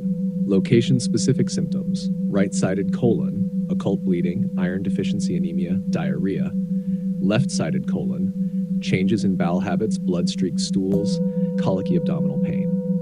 Rectal carcinomas, hematochezia, reduced stool caliber, rectal pain, tenesmus. B. Diagnostics, initial approach, complete colonoscopy with biopsy is the gold standard for diagnosis. Imaging CT scan of abdomen, pelvis, and chest for staging and to check for metastases. Laboratory tests including carcinoembryonic antigen, CEA for monitoring, not for screening. Pathology, mostly adenocarcinomas 95%. Other types include mucinous and signet ring cell carcinomas. Staging utilizes the TNM system from the American Joint Committee on Cancer, AJCC. Stages range from I, localized, to IV, metastatic. C. Treatment. Surgery, primary treatment for localized disease, e.g. segmental colectomy with lymph node dissection. Chemotherapy, colon cancer, adjuvant chemotherapy for stages 2 and above, e.g. FOLFOX, CAPOX. Rectal cancer often requires both chemotherapy and radiation therapy. Biological therapies, used in metastatic settings or specific genetic profiles, e.g. anti-VEGF therapies like bevacizumab for VEGF-expressing tumors, anti-EGFR for non-mutant KRAS tumors. D. Prognosis. Depends on stage at diagnosis. Localized, stage 1, high survival rate. Advanced with distant metastases, stage 4, lower survival rate. Screening, recommended starting at age 45 for average risk individuals, earlier for those with higher risk factors such as family history or genetic predispositions. Methods include colonoscopy every 10 years, annual fecal immunochemical testing, FIT, or a combination of these based on patient risk and preference. High yield points. High yield points. Red flags, such as anemia in older men and postmenopausal women, unexplained weight loss, and persistent changes in bowel habits should prompt CRC screening. Molecular markers, e.g. KRAS, BRAF, and mismatch repair status are crucial for prognosis and therapy guidance. Screening reduces mortality by detecting cancer at earlier, more treatable stages.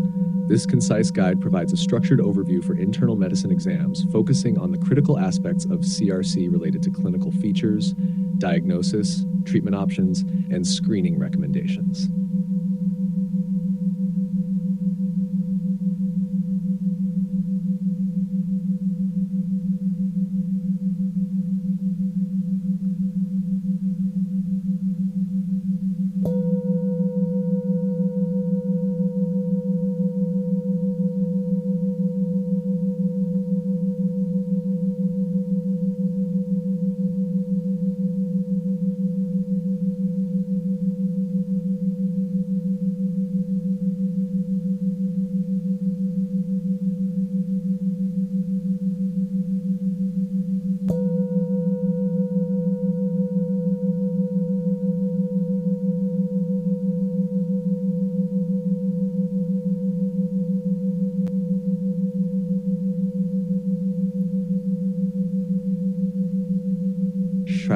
Colon and rectal cancer overview for internal medicine exam. A. Clinical features, general symptoms, changes in bowel habits, unexplained weight loss, iron deficiency anemia, particularly in men over 50 and postmenopausal women. Specific symptoms by location: colon cancer, occult or overt bleeding, altered stool caliber, abdominal pain. Rectal cancer, hematochezia, urgency, rectal pain, and changes in stool shape, narrowing. B. Diagnosis, colonoscopy, gold standard for diagnosis, allows visualization and biopsy of lesions. Imaging, CT of abdomen and pelvis for staging and to check for metastases. Laboratory tests, CEA for monitoring, not diagnostic, CBC for anemia, liver enzymes if liver metastasis is suspected. C. Pathology, predominantly adenocarcinomas. Less common types include mucinous and signet ring cell carcinomas. D. Staging. Staging is crucial for determining treatment strategy and includes local spread T stage, depth of invasion into the bowel wall, nodal involvement N stage, involvement of regional lymph nodes, metastasis M stage, spread to distant organs. E. Treatment. Surgical resection, mainstay for localized tumors. Colon cancer, segmental resection with lymphadenectomy.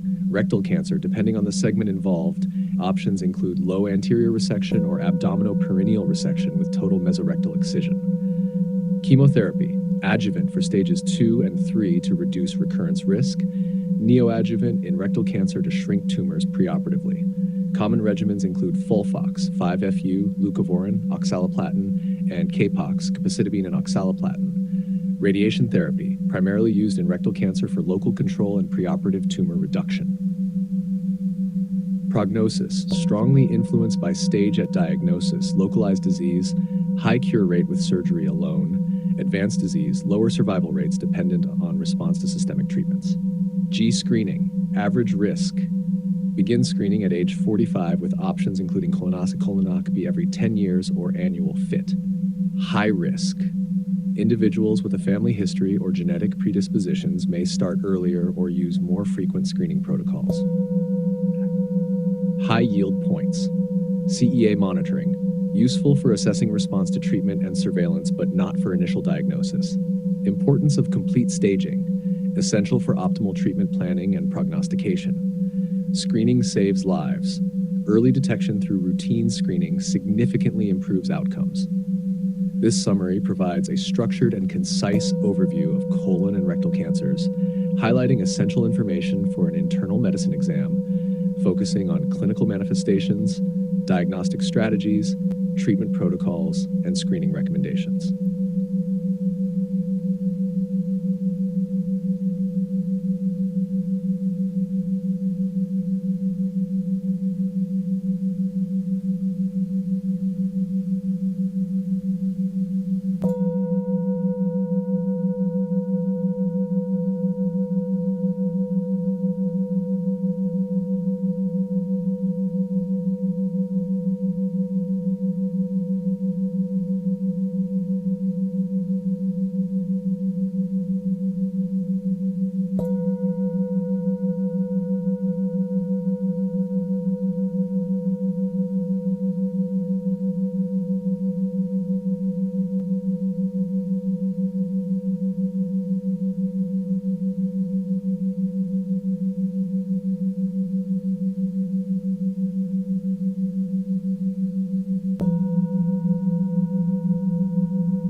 Diverticulitis overview for internal medicine exam. A. Clinical features, symptoms, typical presentation, acute onset of left lower quadrant LLQ pain. Additional symptoms, fever, leukocytosis, change in bowel habits, usually constipation, nausea, and sometimes vomiting. Severe cases, signs of peritonitis such as guarding and rebound tenderness indicating possible perforation. B. Pathophysiology, formation of diverticula, occurs mostly in the sigmoid colon due to increased intraluminal pressure and focal weakness in the colonic wall. Inflammation and infection, caused by fecal material obstructing a diverticulum, leading to inflammation and infection. C. Diagnosis, scan with IV contrast, preferred imaging modality for its ability to confirm diagnosis, stage the disease, and identify complications such as abscesses, perforations, or fistulas. Laboratory tests. CBC. Typical findings include leukocytosis. CRP. Elevated levels indicate inflammation. Ultrasound may be used as an alternative in patients unable to undergo CT. D. Classification. Uncomplicated diverticulitis. Localized inflammation without evidence of complications. Complicated diverticulitis. Presence of abscess, perforation, fistula, or obstruction. E. Treatment. Uncomplicated diverticulitis. Outpatient management, broad-spectrum oral antibiotics like amoxicillin clavulinate or a combination of ciprofloxacin and metronidazole for 7 to 10 days. Dietary management, liquid or low-fiber diet during acute episodes.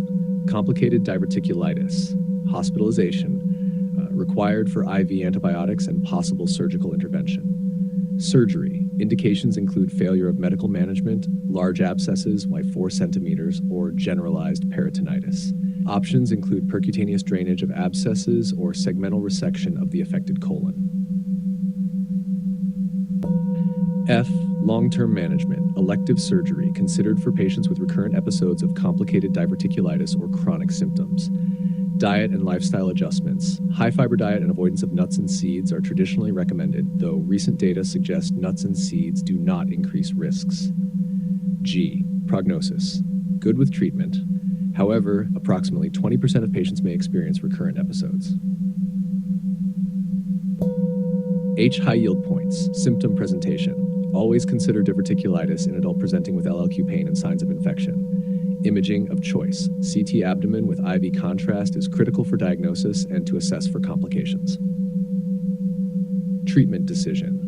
Based on whether the diverticulitis is uncomplicated or complicated. Conservative management usually suffices for uncomplicated cases, while complicated cases may require more aggressive treatments, including surgery. This focus summary provides the high-yield information necessary for understanding diverticulitis in preparation for the internal medicine exam, emphasizing clinical presentation, diagnostics, management strategies, and important considerations for long-term care and prognosis.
Diverticulosis overview for internal medicine exam. A. Definition and epidemiology. Definition: diverticulosis involves the formation of multiple diverticula, which are small pouches or sacs formed by the herniation of the mucosal and submucosal layers through the muscular layer of the colon, usually in the sigmoid colon.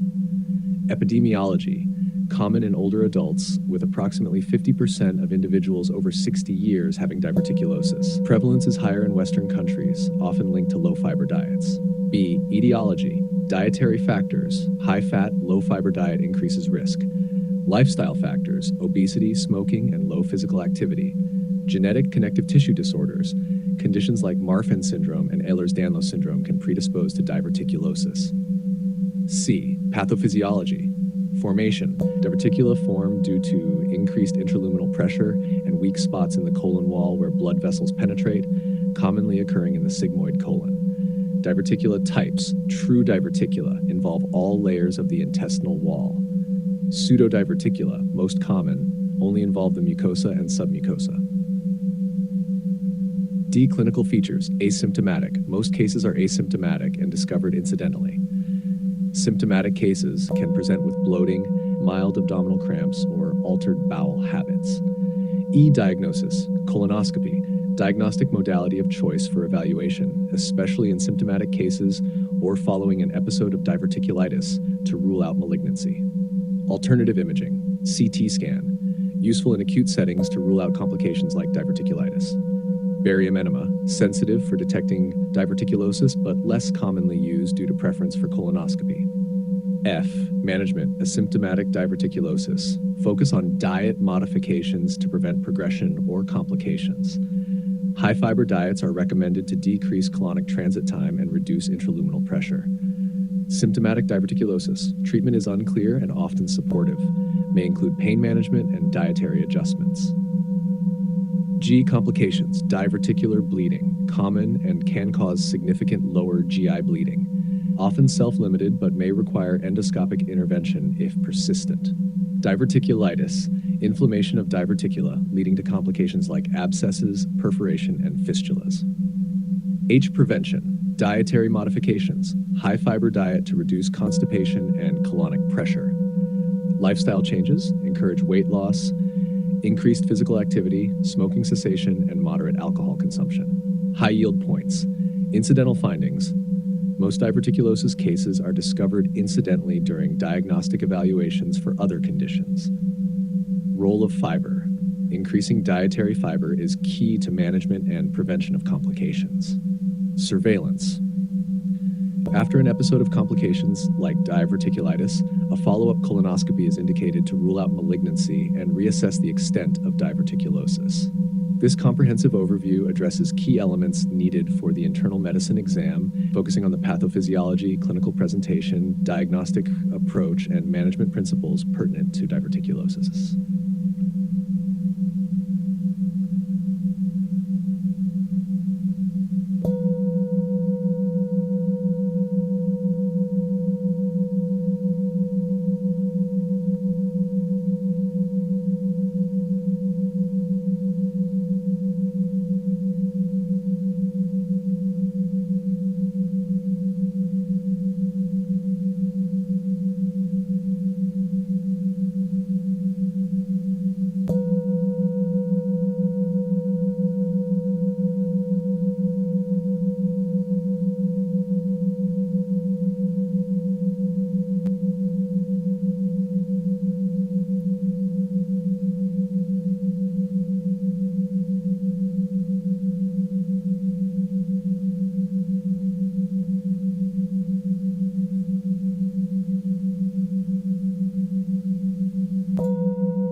TASH Diverticular Disease Overview for Internal Medicine Exam. A definition and classification. Diverticulosis, presence of diverticula pouches in the colon wall without inflammation. Diverticulitis, inflammation or infection of these diverticula, which can be uncomplicated diverticulitis, localized inflammation without systemic signs of infection or complications. Complicated diverticulitis, associated with abscess, perforation, fistula, or obstruction. B. Epidemiology. Prevalence increases with age, affecting over 50% of individuals over 60 years, common in industrialized nations due to dietary habits. C. Etiology. Diverticulosis, low-fiber diet, high in red meat and fat. Factors like obesity, smoking, and lack of physical activity, genetic predispositions, and connective tissue disorders. Diverticulitis can be triggered by fecaliths obstructing a diverticulum leading to inflammation. Use of NSAIDs, steroids, and opioids may increase risk of diverticulitis. Hampshire D. Pathophysiology. Diverticulosis. Formation of diverticula due to increased intraluminal pressure and weakening of the colon wall, especially where blood vessels penetrate. Diverticulitis. Inflammation occurs when diverticula are obstructed, leading to micro or macro perforations and potential infection. E. Clinical features. Diverticulosis, often asymptomatic, discovered incidentally via imaging or colonoscopy, may cause bloating or mild cramps. Diverticulitis presents with acute onset left lower quadrant pain, fever, leukocytosis, and in severe cases, signs of peritonitis. F. Diagnosis. Diverticulosis, colonoscopy, best diagnostic tool, especially for asymptomatic disease. CT scan, typically used in the acute setting to assess complications. Diverticulitis, CT abdomen with IV contrast, gold standard for diagnosis and assessment of severity. Ultrasound, useful in mild cases or when CT is contraindicated. G. Treatment. Diverticulosis, dietary fiber to prevent constipation and reduce risk of diverticulitis. Management of symptoms with antispasmodics and pain relief as needed. Uncomplicated diverticulitis, conservative management. Oral antibiotics, e.g. amoxicillin clavulinate, pain management, and dietary modifications. Complicated diverticulitis, broad-spectrum IV antibiotics, percutaneous drainage of abscesses, and potentially surgical intervention in cases of severe complications like generalized peritonitis or uncontrollable bleeding. H. Complications. Diverticulitis can lead to abscesses, perforations, fistulae, and peritonitis. Diverticular bleeding, common cause of lower GI bleeding in patients with diverticulosis. I. Prevention. Dietary changes, high-fiber diet to increase stool bulk and decrease colonic pressure. Lifestyle modifications, regular exercise, smoking cessation, and weight management. J. High yield points for exam.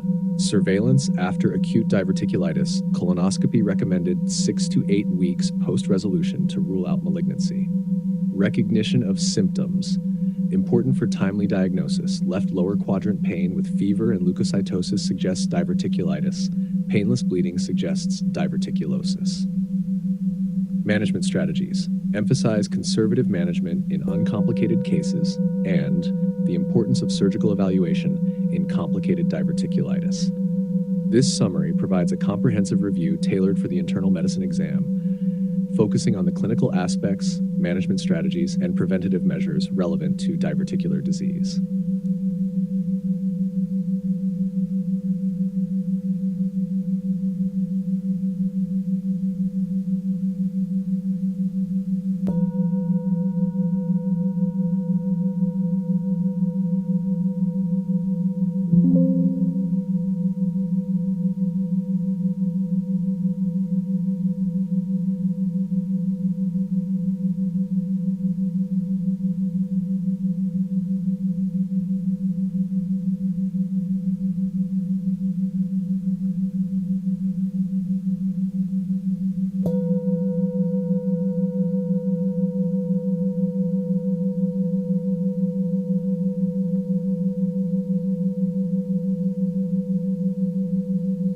Summary of hepatitis A for internal medicine exam. A. Definition and classification. Hepatitis A, AV, an acute, self-limited infectious disease caused by the hepatitis A virus, a non-enveloped single-stranded RNA virus from the Picornaviridae family.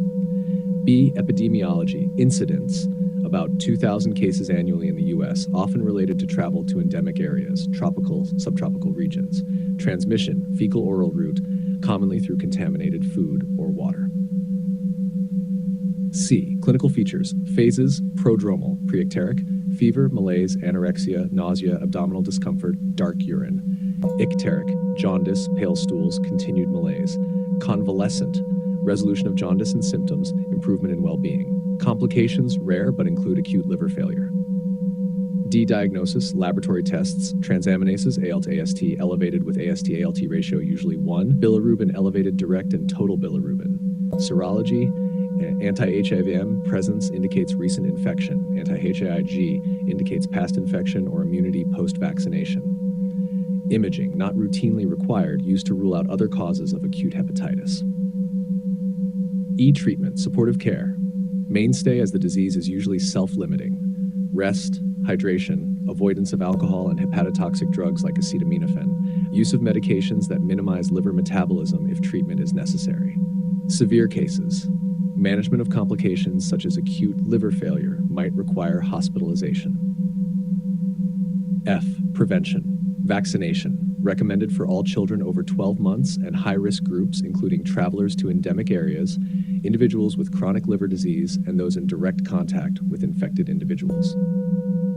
Hygiene and food safety, crucial in preventing AAV, especially in endemic areas. G high yield points. No chronic state. Unlike hepatitis B and C, hepatitis A does not lead to chronic hepatitis or carrier state. Vaccination provides effective long-term immunity, critical for prevention in at-risk populations. Differential diagnosis includes other causes of acute hepatitis, such as hepatitis B, C, and non-viral causes like alcoholic hepatitis.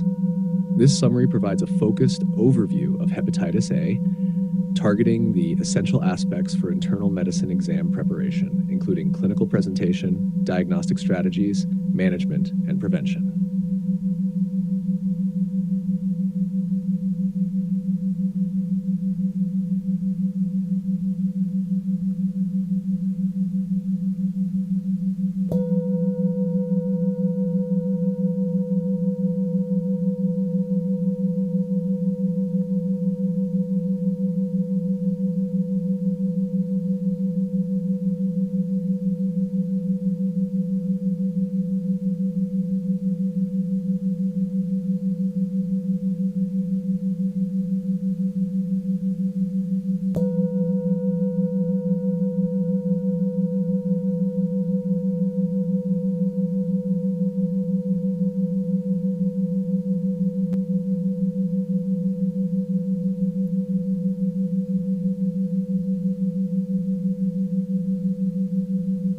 Summary of hepatitis B for internal medicine exam.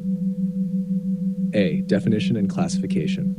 Hepatitis B, HBV, a liver infection caused by the hepatitis B virus, which is a circular, partially double-stranded DNA virus from the hepadinavirus family.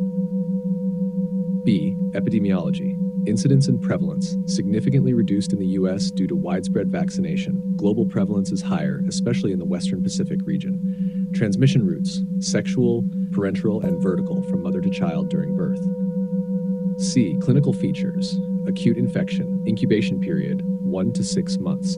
Prodromal symptoms, fever, arthralgias, rash. Icteric phase, jaundice, dark urine, pale stools. Resolution, most cases resolve. A minority progress to chronic infection or fulminant hepatitis. Chronic infection, symptoms, can range from asymptomatic to signs of chronic liver disease, fatigue, jaundice, hepatomegaly. Complications, cirrhosis, hepatocellular carcinoma, HCC. D diagnosis, serologic markers, HBsAg, hepatitis B surface antigen indicates current infection. Anti-HBs, hepatitis B surface antibody indicates immunity from past infection or vaccination. Anti-HBc, hepatitis B core antibody indicates past or ongoing infection. HBeAg, hepatitis B E antigen suggests high levels of viral replication and infectivity. Anti-HBe appears after HBeAg suggests lower levels of viral replication. Viral load testing. HBV DNA levels help assess the severity and treatment response. Liver function tests, ALT, AST, and bilirubin levels are typically elevated during active infection. E treatment, acute hepatitis B, generally supportive, antivirals rarely indicated unless progressing to fulminant hepatitis. Chronic hepatitis B, antiviral therapy, nucleoside analogs like tenofovir and entecavir are first line for reducing viral load and preventing progression to cirrhosis or HCC.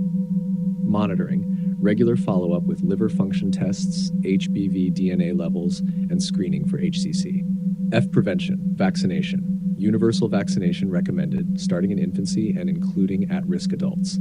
Post-exposure prophylaxis, hepatitis B immune globulin, HBIG, and vaccine for non-immune individuals exposed to HBV. Infection control measures, safe sex practices, safe needle practices, and avoiding sharing personal items like razors. G. High yield points. Chronic carrier state. Unlike hepatitis A, HBV can lead to a chronic infection, especially if infected at a young age. Risk of HCC. Chronic HBV infection significantly increases the risk of developing hepatocellular carcinoma. Perinatal transmission. Critical to screen and manage pregnant women with HBV to prevent vertical transmission. This overview consolidates the crucial aspects of hepatitis B relevant for your internal medicine exam, focusing on understanding the disease mechanisms, clinical presentation, diagnostic criteria, and management strategies.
Summary of hepatitis C for internal medicine exam. A. Definition and classification. Hepatitis C, HCV, a viral liver disease caused by the hepatitis C virus, a member of the Hep C virus genus and Flaviviridae family.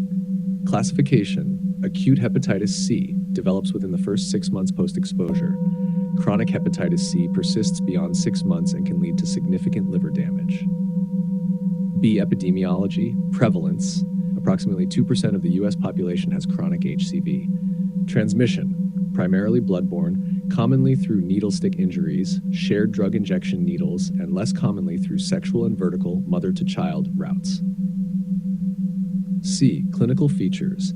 Acute infection, often asymptomatic. Symptomatic cases might show malaise, jaundice, abdominal pain, and mild liver enzyme elevation. Chronic infection, most are asymptomatic initially, may progress to cirrhosis, hepatocellular carcinoma, or other extrahepatic manifestations such as cryoglobulinemia and lymphoma. D. Diagnostics. Initial screening. Anti-HCV antibodies via EIA-ELISA. Confirmation. HCV RNA by PCR to confirm active infection. Additional tests. Liver function tests, co-infection screening, HIV-HBV, and liver ultrasound. Biopsy may be necessary for staging liver fibrosis in uncertain cases. E. Treatment. Direct-acting antivirals, the cornerstone for treating both acute and chronic HCV. Examples include glecaprevir, pibrentasvir, suitable for all genotypes, sofosbuvir, velpatasvir, effective across all genotypes, ledipasvir, sofosbuvir, used primarily for genotypes 1, 4, 5, and 6.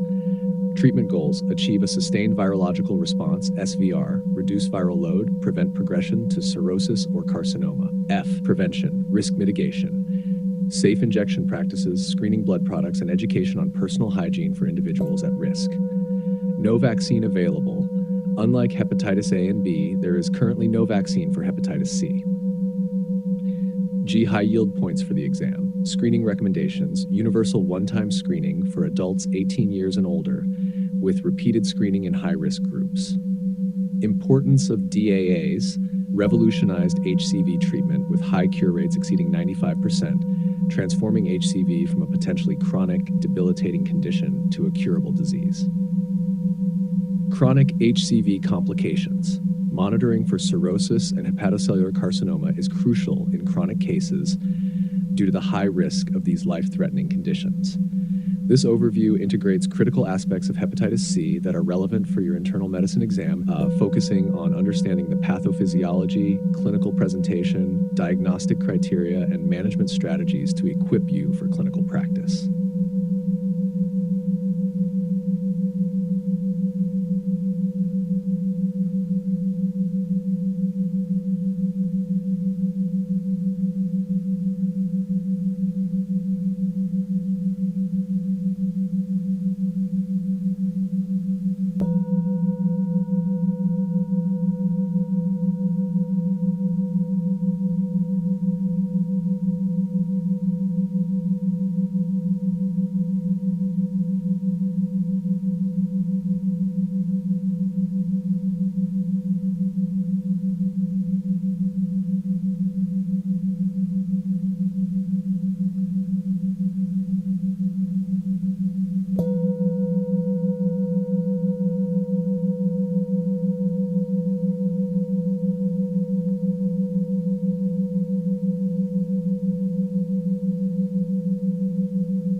Summary of autoimmune hepatitis, AIH, for internal medicine exam.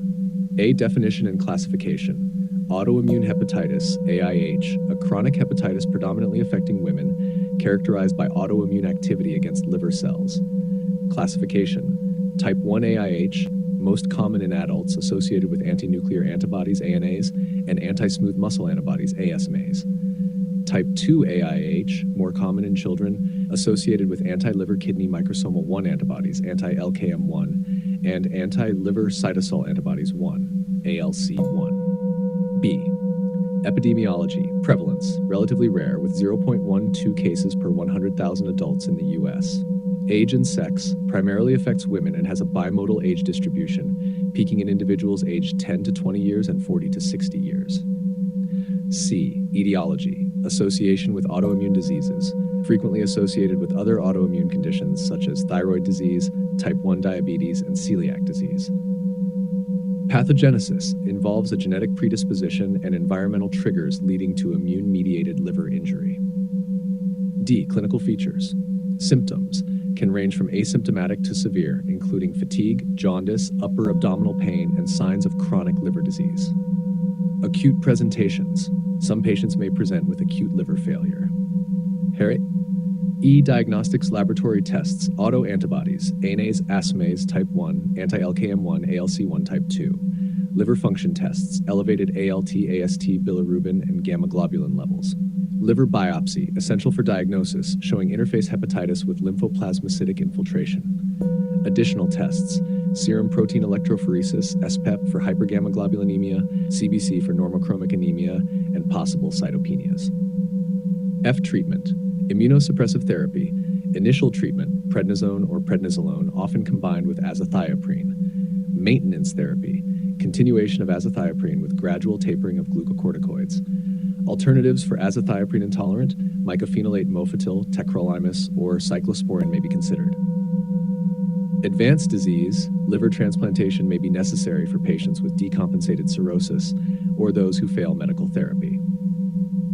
G. Prognosis. With treatment, excellent prognosis with a 10-year survival rate exceeding 90% when treated. Without treatment, high risk of progression to cirrhosis and hepatocellular carcinoma. High yield points for exam, AIH versus other liver diseases, important to differentiate from viral hepatitis, drug-induced liver injury, and metabolic liver diseases due to similar presentations but differing treatments. Autoantibodies, key diagnostic markers. ANA and OSMA are pivotal for type 1 AIH, whereas anti-LKM1 is significant for type 2 AIH. Treatment monitoring requires monitoring of liver function tests, autoantibody levels, and symptoms to adjust immunosuppressive therapy appropriately. This summary condenses the essential aspects of AIH relevant for internal medicine boards, emphasizing pathophysiology, clinical presentation, diagnostic strategies, and management approaches.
Summary of viral hepatitis for internal medicine exam. A. Overview. Viral hepatitis include hepatitis A, B, C, D, and E, each with unique transmission routes, clinical presentations, diagnostic methods, and treatment options.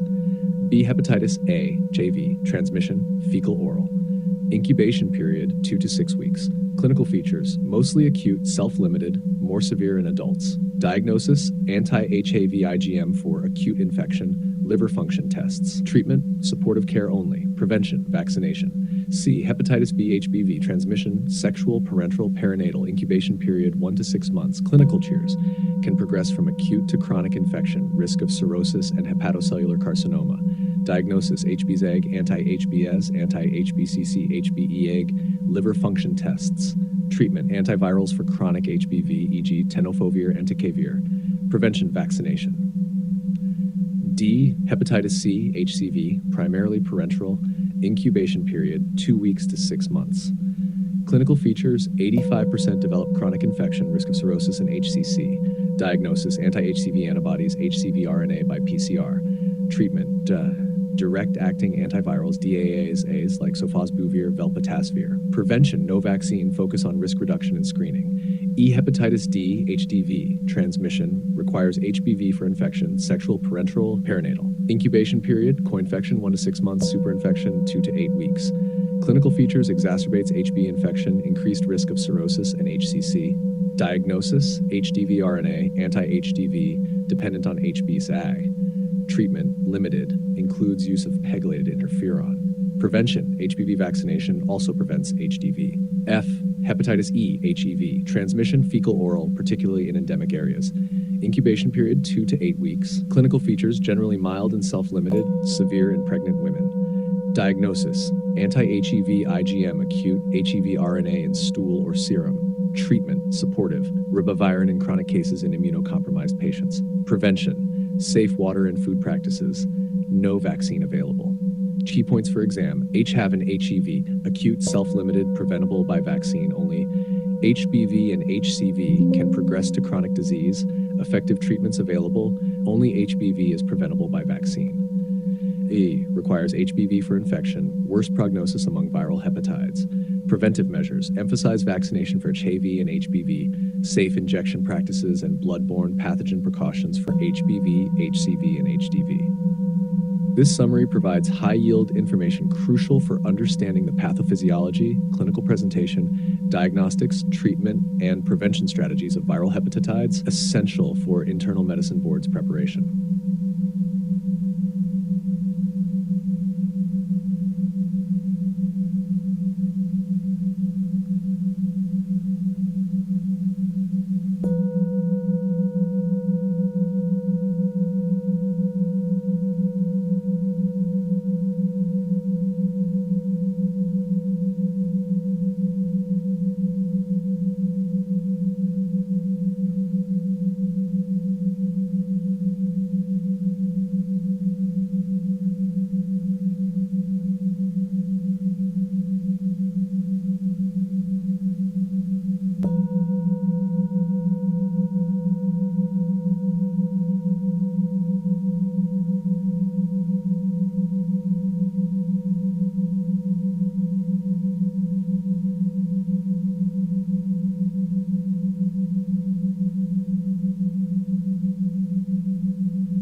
Summary of alcoholic hepatitis for internal medicine exam. A. Overview.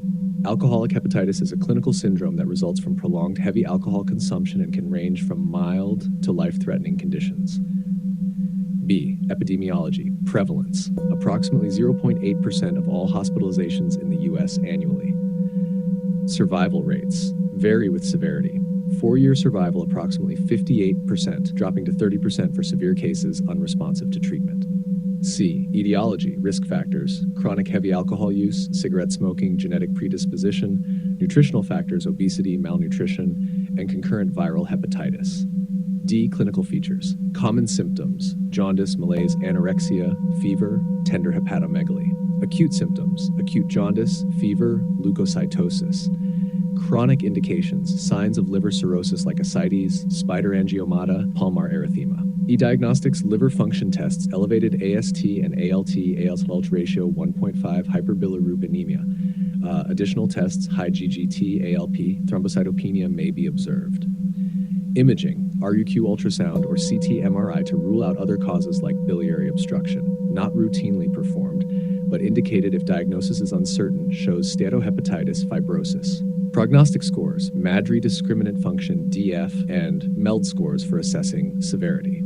F differential diagnoses includes other liver diseases like NAFLD, viral hepatitis, autoimmune hepatitis, and drug-induced liver injury. G treatment, alcohol cessation, fundamental and most effective treatment. Nutritional support, essential due to frequent malnutrition.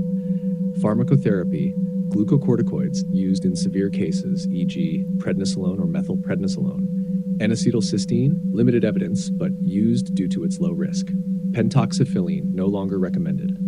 Early liver transplantation, considered for patients unresponsive to medical therapy with favorable psychosocial profiles.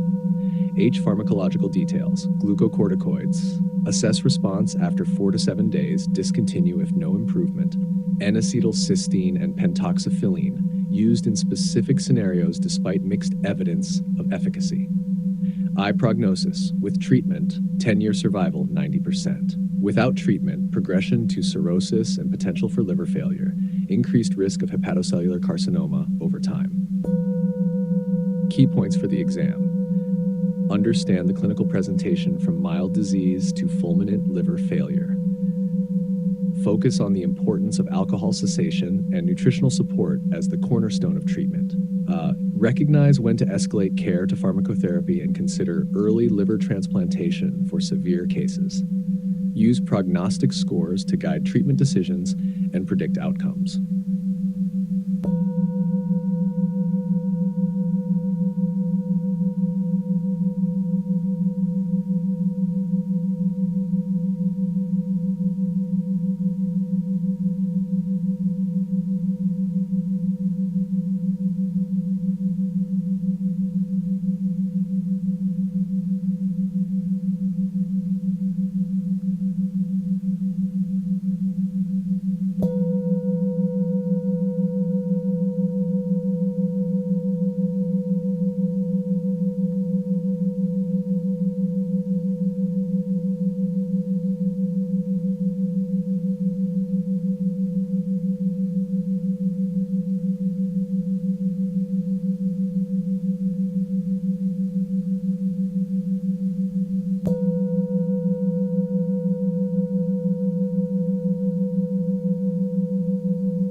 Summary of ischemic hepatitis for internal medicine exam.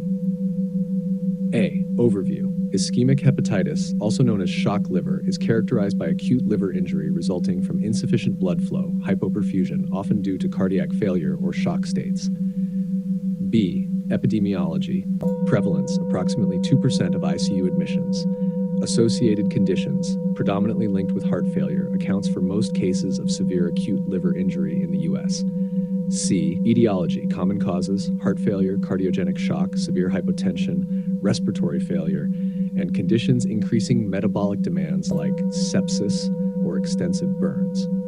D. Pathophysiology, mechanism, decreased cardiac output or severe hypovolemia leads to reduced hepatic blood flow.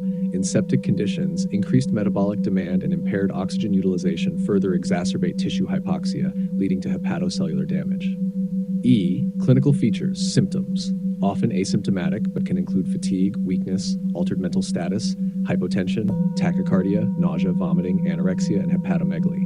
Acute presentation, right upper quadrant tenderness, indicative of hepatomegaly due to congestion. F. Diagnostics, laboratory tests, AST levels significantly elevated 1,000 U, peaking within 1 to 3 days.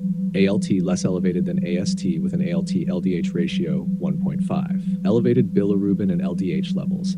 Normal alkaline phosphatase levels. Coagulopathy evidenced by prolonged prothrombin time. Imaging, used to exclude hepatic artery or portal vein thrombosis. Differential diagnosis excludes other causes of liver injury like drug-induced liver injury, acute viral hepatitis, and hepatic infarction. G. Management. Primary treatment. Focus on the underlying cause such as restoring cardiac output and managing shock. Supportive care includes fluid resuscitation and hemodynamic support using vasopressors and inotropes if necessary.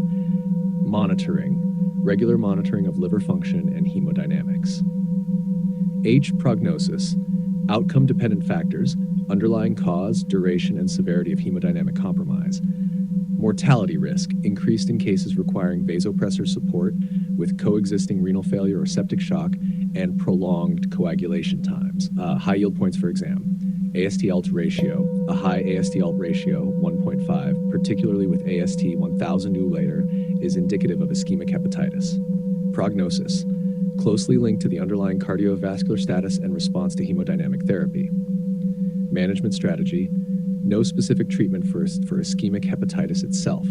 Focus is on treating the underlying cause and supporting liver function. Understanding the link between hemodynamics and liver injury, recognizing the typical lab findings, and prioritizing underlying cause treatment are crucial aspects to focus on for exam preparation in the context of ischemic hepatitis.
Acute hepatitis overview for internal medicine exam.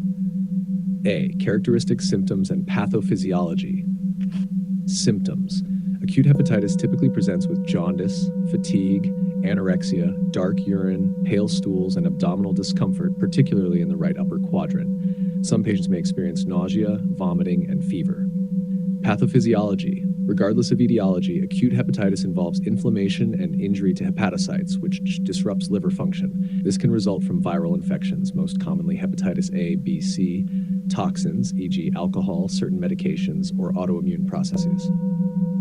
B. Clinical presentation and diagnosis. Diagnostic evaluation. History includes assessing risk factors such as IV drug use, high-risk sexual behaviors, alcohol consumption, recent medication or supplement use, and family history of liver diseases.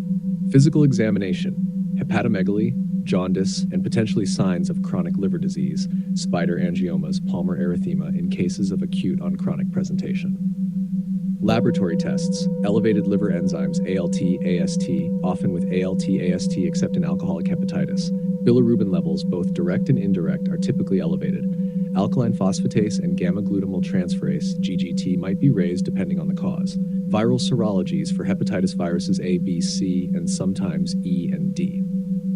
Additional tests as indicated based on suspected etiology, autoantibodies, toxicology screen, etc. Imaging. Ultrasound of the liver is commonly used to assess liver size, structure, and exclude other hepatic or biliary pathology. Liver biopsy, considered in unclear cases or when non-viral causes of liver injury are suspected. C. Treatment, general management.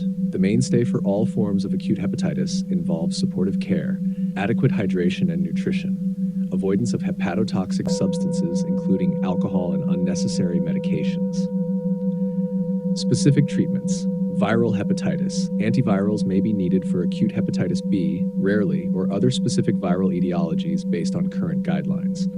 Autoimmune hepatitis. Corticosteroids plus or minus other immunosuppressants. Drug-induced hepatitis. Immediate cessation of the offending drug and supportive care. Alcoholic hepatitis. Alcohol abstinence, nutritional support, and in severe cases, corticosteroids, ORDs, or pentoxifylline. D. Prognosis. Prognosis varies widely based on etiology, patient's overall health, and timely initiation of appropriate treatment. Most cases of acute viral hepatitis A and E resolve spontaneously. Acute hepatitis B and C can progress to chronic hepatitis in a significant proportion of patients. Severe acute hepatitis, especially if associated with drug-induced liver injury or alcoholic hepatitis, can progress to acute liver failure, necessitating consideration for liver transplantation. High yield points for exam. Recognize the common and distinguishing features of the different etiologies of acute hepatitis. Understand the importance of a comprehensive history and physical exam to direct appropriate diagnostic testing. Be familiar with the basic management strategies for acute hepatitis, emphasizing supportive care and specific treatments based on etiology. Know the potential complications of acute hepatitis, including the progression to chronic hepatitis or development of acute liver failure.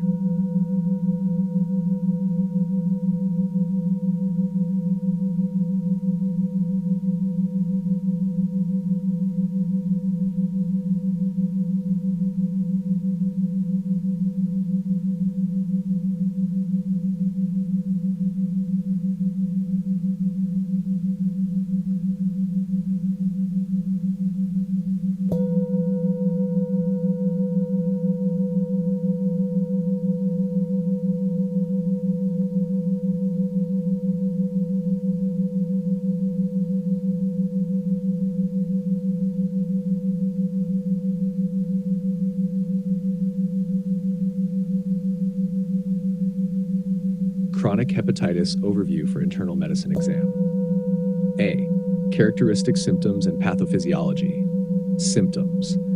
Chronic hepatitis often presents subtly with fatigue, malaise, and mild right upper quadrant discomfort. It may be discovered incidentally through abnormal liver function tests. Pathophysiology, characterized by persistent inflammation of the liver, typically lasting more than 6 months. Common causes include chronic viral infections, hepatitis B, C, D, autoimmune disorders, and metabolic factors. B. Clinical presentation and diagnosis. Diagnostic evaluation, history and physical examination. Assess for risk factors such as IV drug use, blood transfusion before 1992, high-risk sexual behavior, alcohol use, family history of liver disease, and symptoms of liver dysfunction. Laboratory tests. Persistent elevation in ALT and AST, serologic markers for viral hepatitis, HBsAg, anti-HCV, HDV, autoimmune markers, ANA, SMA, LKM1, and metabolic workup, iron studies, alpha-1 antitrypsin, ceruloplasmin. Imaging, ultrasound to assess liver structure and rule out cirrhosis or hepatocellular carcinoma. Liver biopsy, essential for definitive diagnosis, grading the extent of inflammation and staging fibrosis. C. Treatment, general management, focus on treating the underlying cause, preventing progression to cirrhosis, and managing complications. Specific treatments, viral hepatitis, antiviral therapies, e.g. tenofovir or entecavir for HBV, DAAs for HCV, autoimmune hepatitis, corticosteroids, and azathioprine. Metabolic hepatitis, lifestyle modification, control of diabetes, and use of medications to manage dyslipidemia and obesity. D. Prognosis. Varies depending on the etiology and the effectiveness of the initiated treatment. Early diagnosis and treatment are crucial to prevent cirrhosis and hepatocellular carcinoma. Alcoholic liver disease, ALD, overview. A. Characteristic symptoms and pathophysiology. Symptoms. Spectrum ranges from asymptomatic hepatomegaly to alcoholic hepatitis with jaundice, coagulopathy, and encephalopathy. Pathophysiology. Alcohol metabolism produces toxic intermediates like acetaldehyde, leading to oxidative stress, inflammation, and eventually fibrosis. B. Clinical presentation and diagnosis. Diagnostic evaluation. History. Significant alcohol intake, duration of alcohol use. Physical examination. Signs of chronic liver disease such as spider angiomas, palmar erythema, gynecomastia, and jaundice. Laboratory tests. Elevated AST and ALT, with AST typically greater than ALT thrombocytopenia, and elevated GGT. Imaging. Ultrasound or CT scan may show fatty liver, hepatomegaly, or signs of cirrhosis. Liver biopsy. Confirmatory, especially to differentiate ALD from other causes of liver disease. C. Treatment. Abstinence from alcohol. Most effective treatment may require support programs and medication to help with withdrawal symptoms. Nutritional support. Patients with ALD often suffer from severe malnutrition. Pharmacotherapy, limited to severe alcoholic hepatitis, includes the use of corticosteroids or pentoxifylline. D. Prognosis. Prognosis is dependent on the ability to abstain from alcohol, the severity of liver disease at presentation, and the presence of cirrhosis or hepatocellular carcinoma. High yield points for exam. Distinguish between the etiologies and management strategies of chronic hepatitis and alcoholic liver disease. Recognize the importance of lifestyle changes in managing chronic liver diseases, particularly in ALD. Understand the diagnostic pathways for these conditions, emphasizing the role of liver biopsy in uncertain cases. Know the treatments available and the prognosis associated with these common liver diseases, focusing on preventing complications like cirrhosis and hepatocellular carcinoma.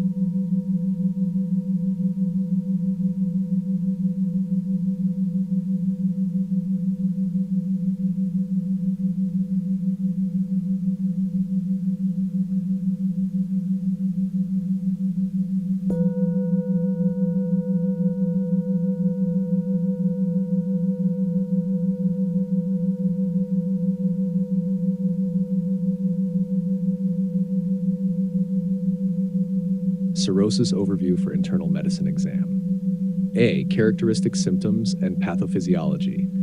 Symptoms. Early stages are often asymptomatic. Advanced stages present with fatigue, weight loss, jaundice, spider angiomas, palmar erythema, and other signs of liver failure. Pathophysiology. Chronic liver damage leads to fibrosis and the formation of regenerative nodules, disrupting liver architecture and function. B. Clinical presentation and diagnosis. Clinical presentation. Jaundice, ascites, and hepatic encephalopathy are late signs. Hepatomegaly, splenomegaly, and signs of portal hypertension such as varices. Diagnostic evaluation. Liver function tests. Elevated AST, ALT, bilirubin, and alkaline phosphatase. Imaging. Ultrasound shows nodular liver surface. CT and MRI can provide detailed structural and vascular changes. Liver biopsy. Confirms diagnosis and assesses the extent of fibrosis. Additional tests. Thrombocytopenia and leukopenia due to hypersplenism, hypoalbuminemia, and coagulopathy are common. C. Treatment, general management, treat underlying cause, e.g. antivirals for viral hepatitis, cessation of alcohol for alcoholic cirrhosis. Specific therapies, nutritional support, adequate protein intake while being cautious of protein intake in cases of hepatic encephalopathy.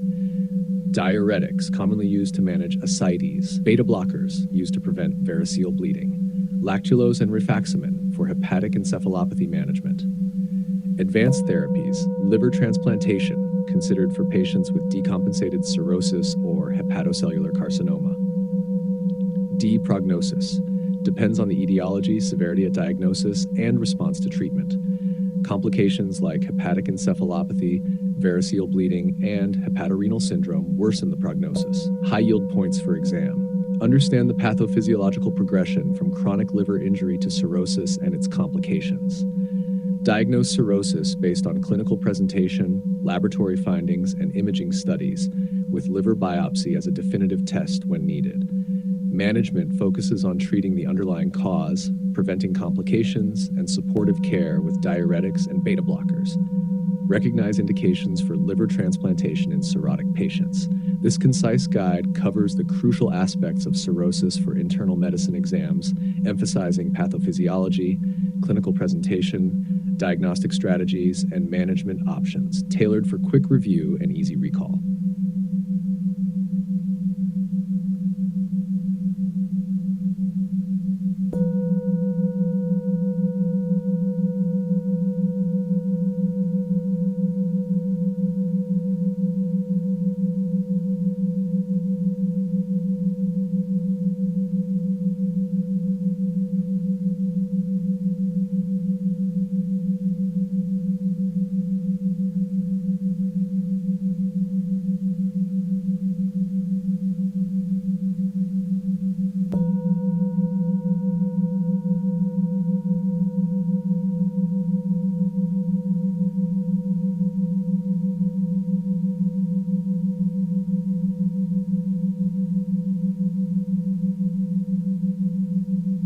Cirrhosis and its complications. Overview for internal medicine exam. A. Characteristic symptoms and pathophysiology. Pathophysiology. Cirrhosis is the end stage of chronic liver disease marked by fibrosis and the formation of regenerative nodules that disrupt liver architecture and blood flow, leading to portal hypertension and reduced liver function. B. Clinical presentation and diagnosis. Clinical signs include jaundice, spider angioma, palmar erythema, ascites, hepatomegaly, and splenomegaly. Advanced stages may show signs of hepatic encephalopathy, e.g. asterixis, and hepatorenal syndrome. Diagnostic tools, blood tests, elevated liver enzymes, AST, ALT, bilirubin, and markers of liver synthetic function, INR, albumin. Imaging, ultrasound, CT, MRI for liver structure and complications like ascites or hepatocellular carcinoma. Endoscopy for detection of esophageal and gastric varices. Liver biopsy, confirmatory when other diagnostics are inconclusive. C. Management, general measures, alcohol abstinence, vaccination, hepatitis A and B, influenza, pneumococcal, and nutritional support. Medication, diuretics, spironolactone and furosemide for ascites management. Non-selective beta blockers, propranolol or nadolol for variceal bleeding prophylaxis. Lactulose and rifaximin for hepatic encephalopathy. Interventions, paracentesis for tension ascites, transjugular intrahepatic portosystemic shunt for refractory ascites or variceal bleeding, liver transplantation for patients with decompensated cirrhosis. D. Complications. Portal hypertension leads to ascites, variceal bleeding, and splenomegaly. Spontaneous bacterial peritonitis, SBP, common in acidic patients requiring prophylactic antibiotics. Hepatorenal syndrome, HRS, renal failure precipitated by advanced cirrhosis. Hepatopulmonary syndrome, altered pulmonary gas exchange leading to hypoxemia. Hepatic encephalopathy, neuropsychiatric impairment due to the accumulation of toxins like ammonia. Hepatocellular carcinoma, HCC, a frequent malignancy in cirrhotic patients requiring regular screening. High yield points for exam. Recognize the clinical manifestations of cirrhosis and the importance of screening for esophageal varices and hepatocellular carcinoma in cirrhotic patients. Understand the management principles, especially the role of beta blockers in preventing variceal bleeding and the use of diuretics in managing ascites. Be familiar with the complications associated with cirrhosis, such as SBP and hepatorenal syndrome, and the treatments available, including the criteria for liver transplantation. This concise guide focuses on the critical elements of cirrhosis and its complications, essential for medical students preparing for exams in internal medicine and related specialties.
Acute liver failure, key information for internal medicine exam. A. Definition, acute liver failure, LF. Rapid deterioration of liver function, significant for coagulopathy and encephalopathy in patients without pre-existing liver disease. Time frame, occurs within 26 weeks from the onset of symptoms. Subtypes based on the onset to encephalopathy, hyperacute, 1 week, acute, 1 to 3 weeks, subacute, 3 to 26 weeks. B. Etiology, most common causes, drug-induced liver injury, DLI, particularly acetaminophen toxicity, viral infections, notably hepatitis A, B, and E, ischemic hepatitis due to hypoperfusion, often in a setting of cardiac failure. Other causes, autoimmune hepatitis, Wilson disease, especially in younger patients, mushroom poisoning, Amanita phalloides, pregnancy-associated liver disorders, e.g. acute fatty liver of pregnancy, HELLP syndrome. C. Clinical features, general symptoms, nausea, vomiting, abdominal pain, and intense fatigue. Hepatic encephalopathy, disorientation, altered mental status, asterixis, flapping tremor. Jaundice, often evident, along with other signs like pruritus. Severe cases, cerebral edema leading to increased intracranial pressure. D. Diagnostics, laboratory tests, liver function tests, elevated transaminases, high bilirubin. Coagulation profile, elevated INR 1.5 indicating severe hepatic dysfunction. Others, hypoglycemia, renal impairment markers, electrolyte disturbances.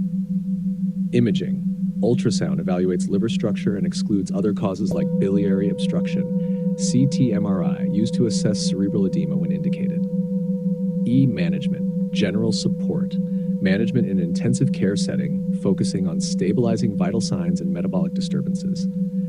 Specific treatments, N-acetylcysteine, ANIC, beneficial for acetaminophen-induced ALF and considered in other cases. Antivirals, for viral hepatitis when appropriate. Corticosteroids, for autoimmune hepatitis. Liver transplantation, often necessary in severe cases or when specific therapies do not lead to recovery. F. Prognosis varies based on etiology. Better prognosis with rapid identification and treatment, particularly in cases of acetaminophen toxicity. Poorer outcomes generally seen with indeterminate causes. Transplantation survival, approximately 65 to 84% survival at 1 year post-transplant. Key drugs and treatments to remember: N-acetylcysteine for all ALF, especially acetaminophen toxicity. Antivirals specific to the viral etiology, e.g. tenofovir for HBV. Corticosteroids used in autoimmune hepatitis. High yield points. Understand the diagnostic criteria for ALF, particularly the importance of encephalopathy and coagulopathy. Recognize the primary causes of ALF and their specific treatments. Be familiar with the management of ALF, including the use of NAC and the indications for liver transplantation. This comprehensive overview focuses on the critical aspects of ALF that are essential for clinical practice and the internal medicine exam.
Acute liver failure, comprehensive overview. A. Definition. Acute liver failure, LF, rapid deterioration of liver function characterized by hepatic encephalopathy and coagulopathy, INR 1.5 in individuals without pre-existing liver disease. Duration. Occurs within 26 weeks from the onset of symptoms.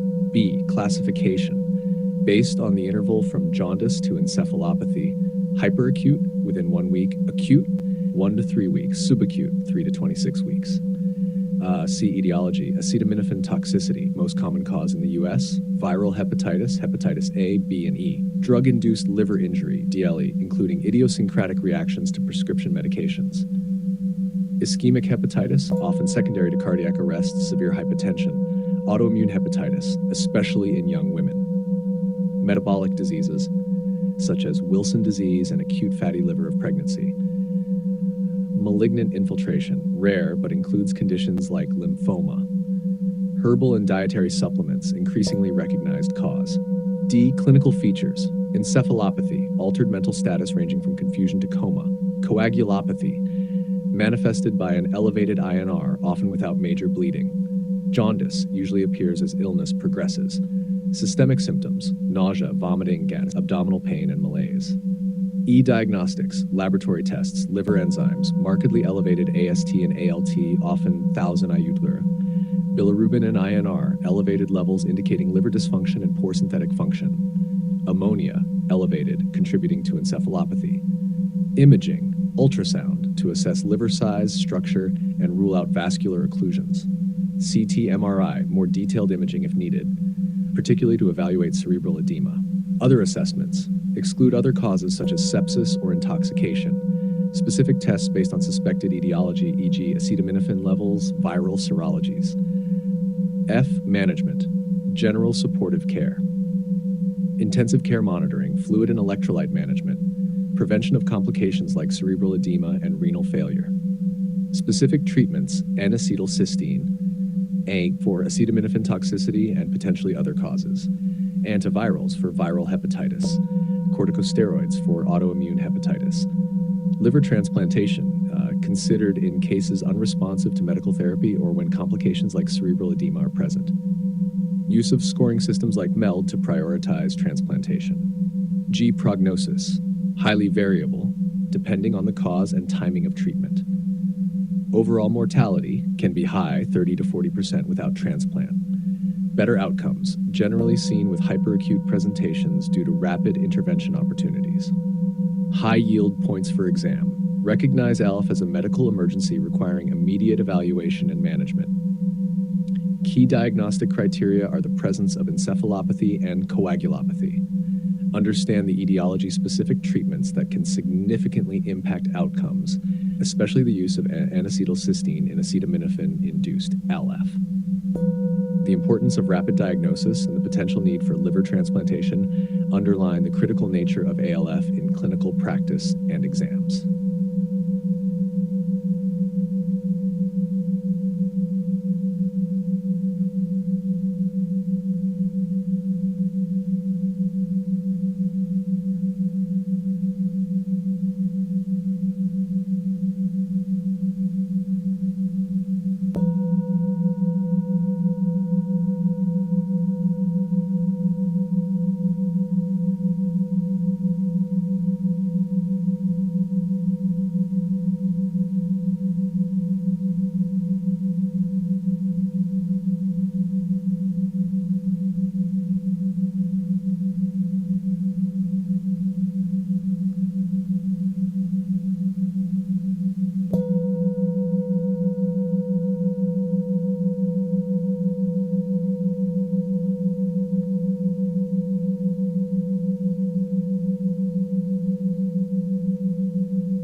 Acute cholecystitis, comprehensive overview.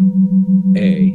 Definition and classification. Acute cholecystitis, inflammation of the gallbladder, primarily due to cystic duct obstruction by a gallstone, calculus cholecystitis.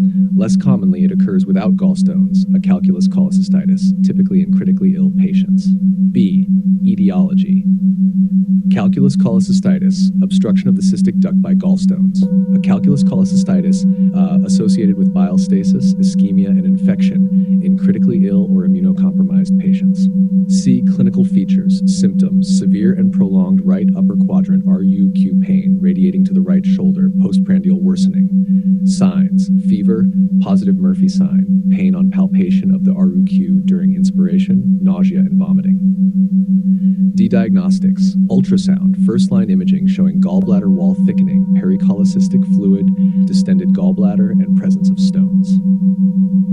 Laboratory tests, elevated white blood cell count, possible liver enzyme abnormalities, and increased inflammatory markers like CRP. HEDA scan, used if ultrasound is inconclusive, showing non-visualization of the gallbladder. CT scan may be used to assess complications or if other imaging is inconclusive.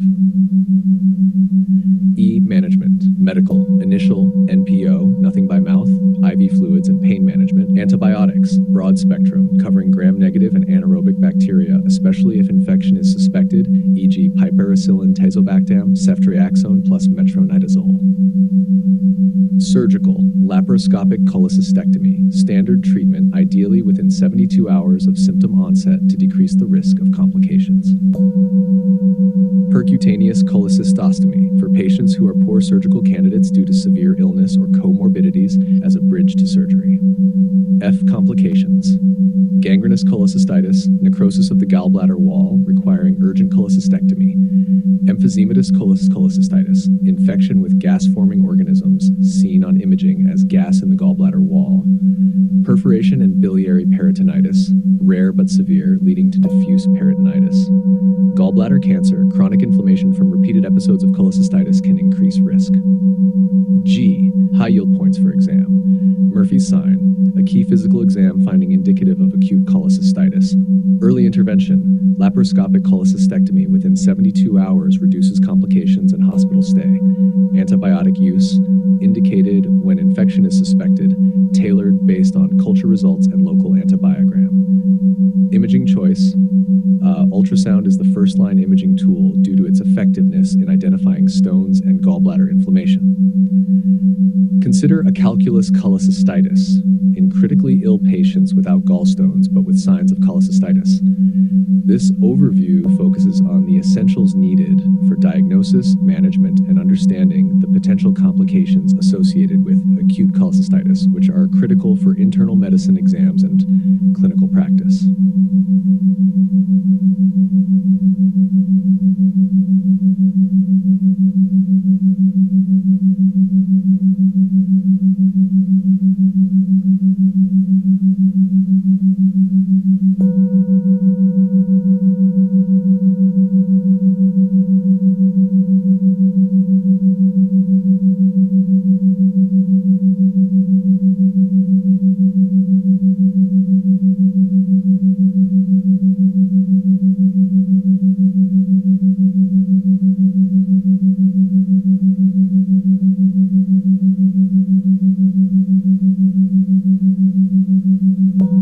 Acute cholecystitis, focused overview.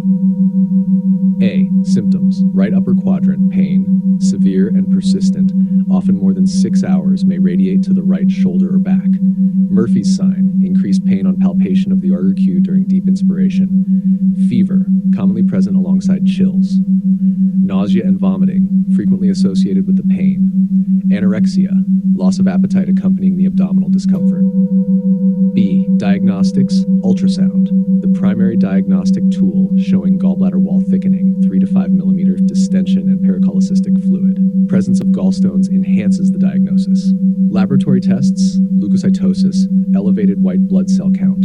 Liver function tests, mild elevations in AST and ALT, possibly ALP and bilirubin if there is bile duct involvement. CRP, elevated in response to inflammation. HEDA scan, used if the ultrasound is inconclusive. Non-visualization of the gallbladder suggests cholecystitis. CT scan, helpful for evaluating complications or if ultrasound findings are equivocal. C. Treatment, initial medical management, NPO, nothing by mouth, to rest the gallbladder. IV fluids, to maintain hydration and electrolyte balance. Pain management, usually with NSAIDs or opioids, depending on severity. Antibiotics, broad spectrum initially, such as piperacillin tazobactam or a combination like ceftriaxone with metronidazole, especially if infectious complications are suspected. Surgical management, laparoscopic cholecystectomy, the treatment of choice, recommended to be performed within 72 hours of diagnosis to reduce the risk of complications and recurrence. Percutaneous cholecystostomy, reserved for patients who are too ill to undergo surgery immediately, serves as a bridge to eventual cholecystectomy. This concise review covers the key aspects of acute cholecystitis relevant for clinical diagnosis, management, and treatment, crucial for medical exams and patient care.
Acute pancreatitis, focused overview for internal medicine exam.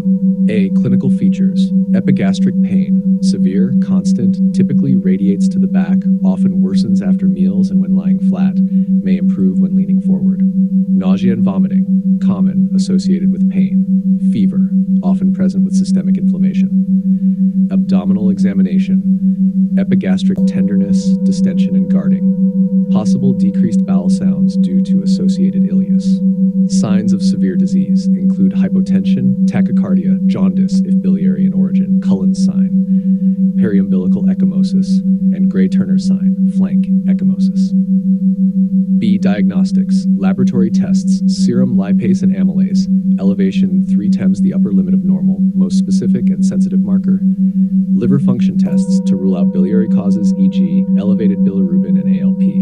Inflammatory markers, CRP, white blood cell count may be elevated. Triglycerides, check if hypertriglyceridemia-induced pancreatitis is suspected.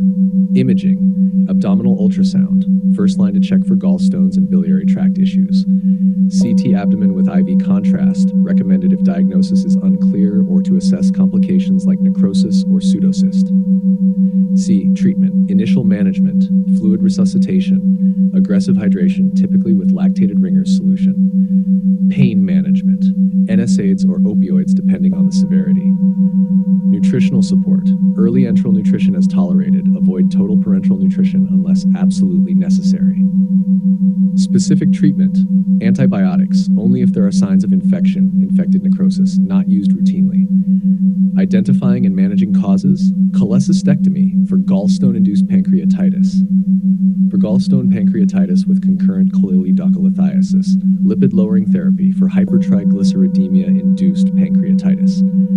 D. High-yield drugs to know, analgesics, NSAIDs, e.g. ibuprofen, ketorolac, and opioids, e.g. morphine, hydromorphone, antiemetics, ondansetron, metoclopramide, antibiotics for infected necrosis, carbapenems, e.g. meropenem. E. Key points for clinical decision-making. Severity assessment. Use Ranson's criteria, Apache 2, or BISAP score to assess severity and guide management. Monitor for complications, including necrosis, pseudocyst, and systemic issues like ARDS and shock.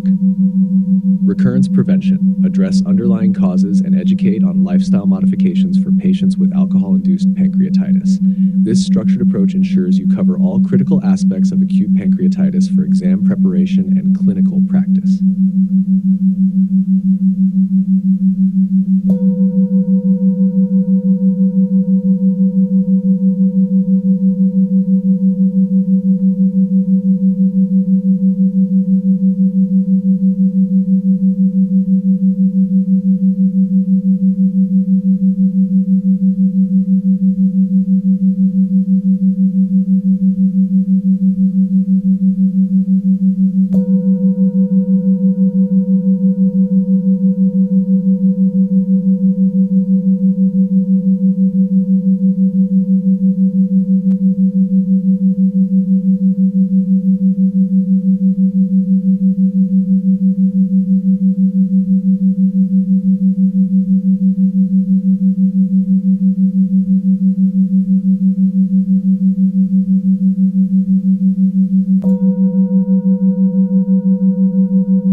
focused overview for internal medicine exam. A. Clinical features.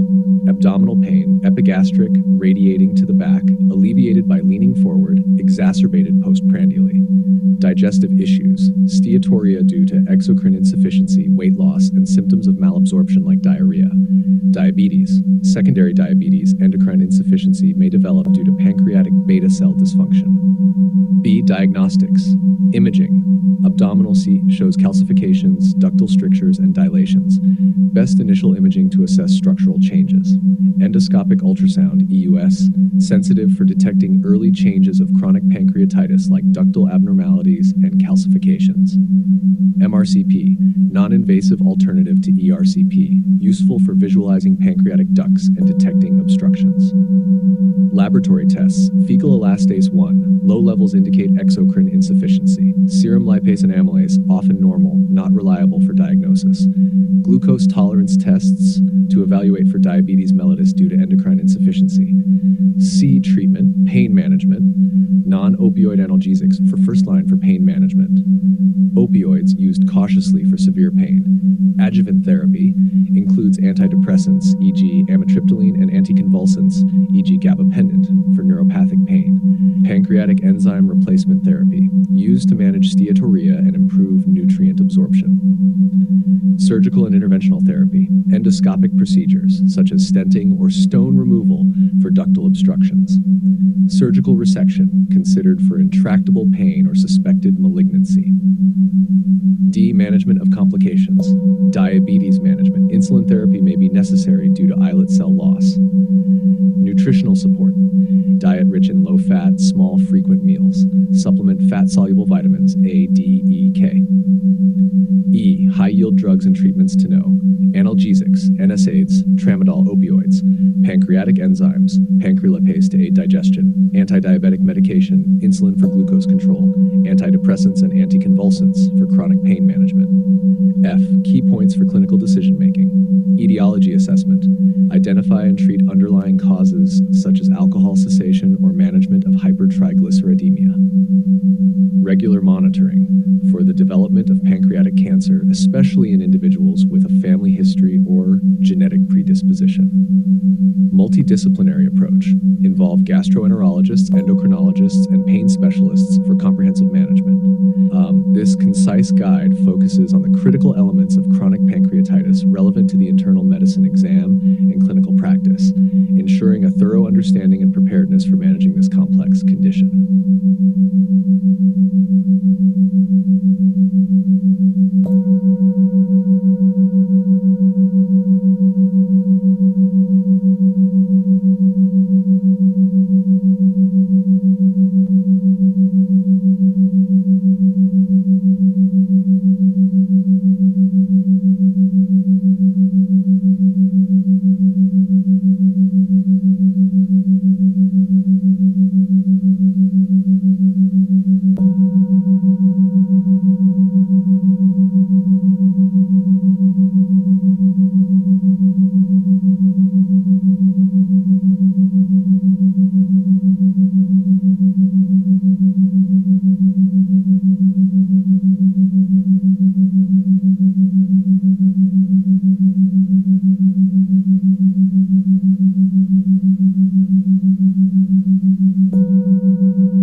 Acute pancreatitis, focused overview for internal medicine exam.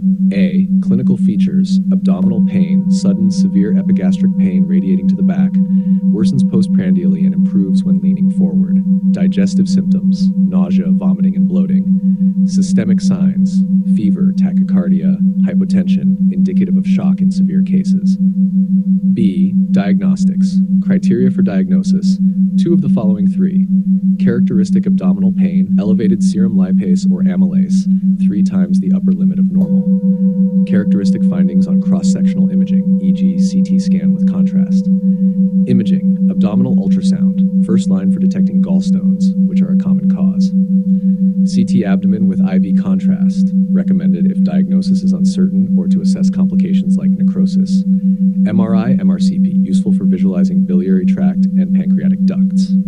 C. Treatment initial management, fluid resuscitation, crystalloids such as lactated Ringer's solution preferred, pain management, NSAIDs or opioids depending on severity. Nutritional support, early enteral feeding as tolerated, avoid oral intake until pain and nausea subside in severe cases. Management of underlying causes, biliary pancreatitis, urgent ERCP if accompanied by cholangitis, hypertriglyceridemia induced, insulin and potentially plasmapheresis, alcohol-induced cessation and supportive care. D. Monitoring and complications, severity assessment using scoring systems like Ranson's criteria, APACI-2, or BISAP to predict prognosis and guide treatment. Local complications, necrotizing pancreatitis, pseudocysts and abscesses. Systemic complications, ARDS, acute kidney injury, sepsis. E. High-yield drugs and treatments to know. Analgesics, IV opioids, e.g. fentanyl, morphine for severe pain.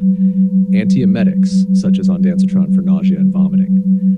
IV fluids, aggressive hydration, particularly in the first 24 to 48 hours. F. Key points for clinical decision-making. Early identification, rapid assessment and initiation of treatment are crucial for reducing morbidity and mortality.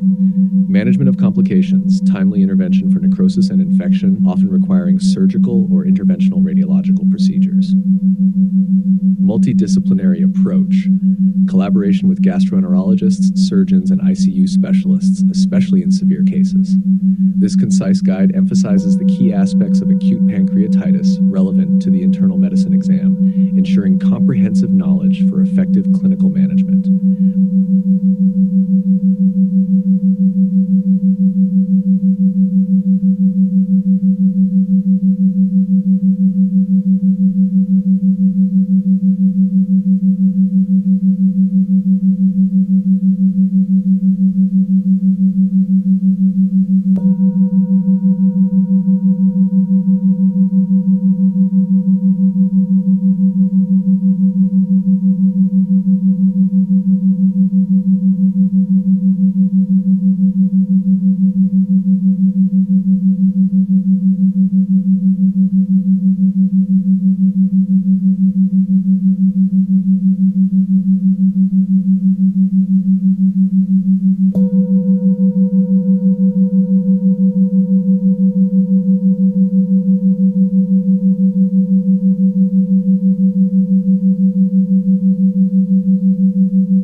Chronic pancreatitis focused overview for internal medicine exam. A. Clinical features. Abdominal pain. Persistent epigastric pain radiating to the back, exacerbated postprandially and often relieved by leaning forward. Digestive symptoms. Nausea, vomiting, bloating. Exocrine insufficiency, steatorrhea, fat-soluble vitamin deficiencies, weight loss. Endocrine insufficiency, diabetes mellitus type 3C due to pancreatic beta cell destruction.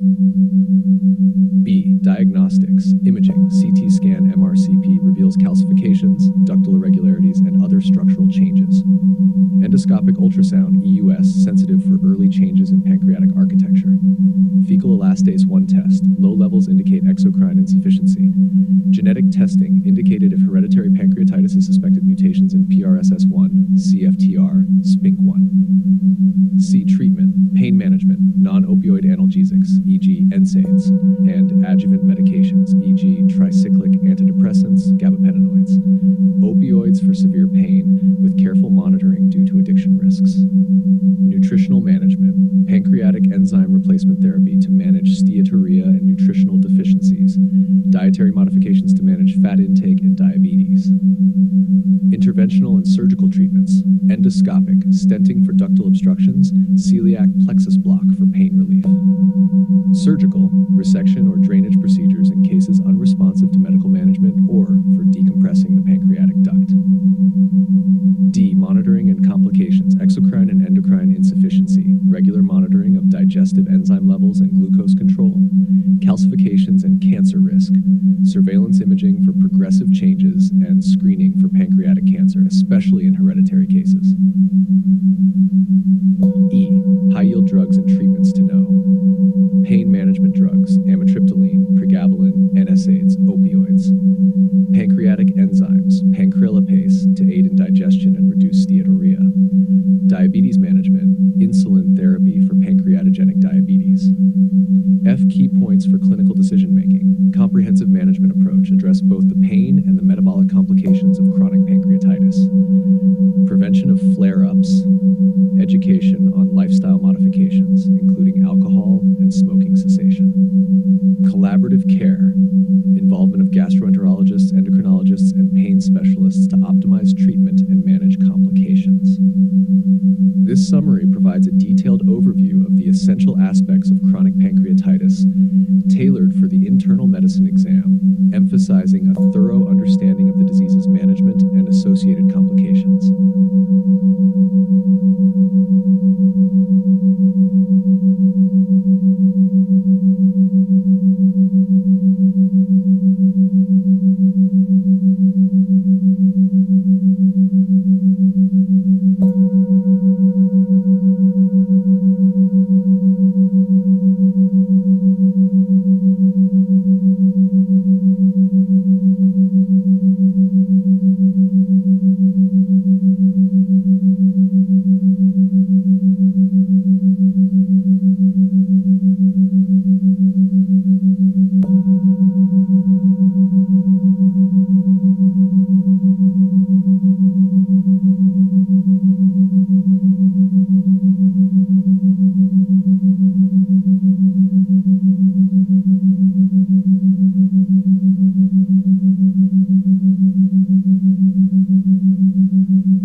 Pancreatic cancer, focused overview for internal medicine exam. A. Clinical features, epigastric pain, belt-shaped, radiating to the back, exacerbated by lying down and somewhat relieved by leaning forward. Jaundice painless, occurs especially with tumors in the pancreatic head obstructing the bile duct. Weight loss, often severe and accompanied by cachexia. Digestive issues, nausea, vomiting, and steatorrhea due to exocrine pancreatic insufficiency. Palpable, non-tender gallbladder in the presence of jaundice. B. Diagnostics, imaging, ultrasound. First step if jaundice is present. CT scan. Detailed assessment with pancreas protocol for tumor visualization, staging, and surgical planning. MRI MRCP, used if CT is contraindicated or to better define ductal involvement. Endoscopic ultrasound EUS allows for fine needle aspiration for cytology, crucial for confirming diagnosis. Laboratory tests, CA19-9, marker for disease burden and treatment response, not specific for screening. CEA, less specific, used alongside CA19-9 for monitoring. Biopsy, necessary for definitive diagnosis, usually obtained via EUS-guided approach. C. Treatment, surgical resection, only potential for cure, includes the Whipple procedure for tumors of the pancreatic head. Chemotherapy, adjuvant following surgery to reduce recurrence risk. Neoadjuvant, used preoperatively in borderline resectable cases to shrink the tumor. Palliative, for advanced stages to manage manage symptoms and extend survival. Radiotherapy, considered for local control and palliative care in advanced cases. High-yield drugs and treatments to know. Fulfrinox, combination chemotherapy used for advanced pancreatic cancer. Gemcitabine with nab-paclitaxel, alternative chemotherapy regimen for advanced disease. Palliative care includes pain management, nutritional support, and psychological support. E-prognosis, generally poor. 5-year survival rate is about 10% overall, significantly lower in metastatic cases. Dependent on stage at diagnosis, early-stage disease has better outcomes with surgical resection possible. F key points for clinical decision-making. Assessment of resectability, critical in determining the treatment approach, involves detailed imaging and interdisciplinary consultation. Management of complications, including biliary obstruction, stenting, and pain, celiac plexus block. Screening in high-risk populations, recommended for individuals with familial cancer syndromes, but not for the general population. This comprehensive summary provides a detailed yet concise overview of pancreatic cancer for internal medicine exam preparation, focusing on essential aspects of diagnosis, management, and clinical considerations.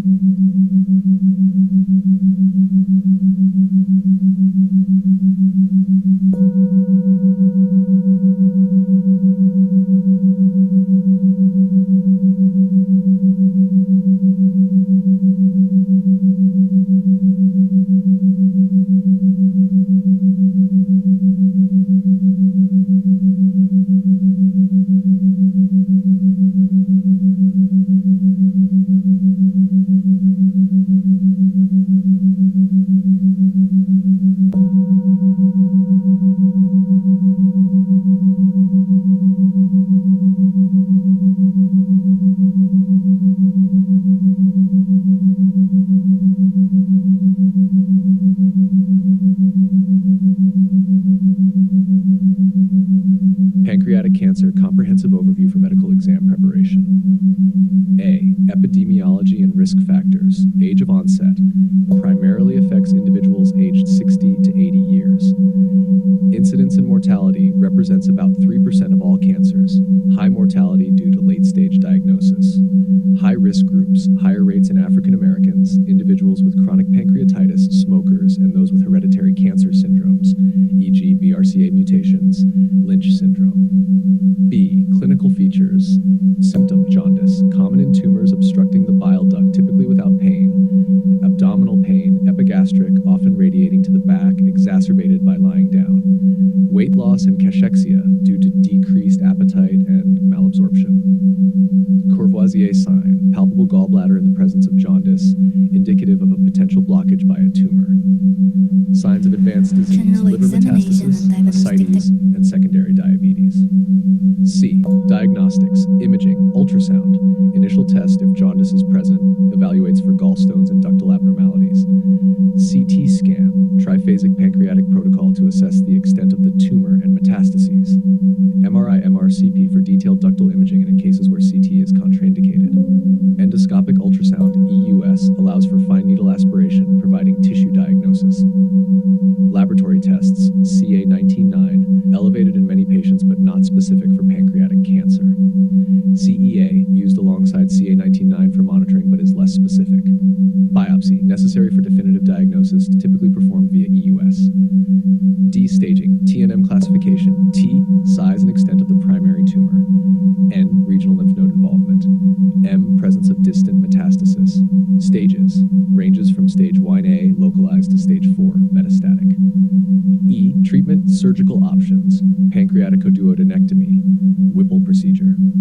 Standard for tumors in the pancreatic head. Distal pancreatectomy, for tumors in the body or tail of the pancreas. Chemotherapy, neoadjuvant and adjuvant, fulfrinox or gemcitabine-based regimens to shrink the tumor pre-surgery or eliminate microscopic disease post-surgery. Palliative chemotherapy, for advanced disease to extend survival and alleviate symptoms. Radiotherapy, used for local control clinical and symptomatic relief in advanced or inoperable cases. F.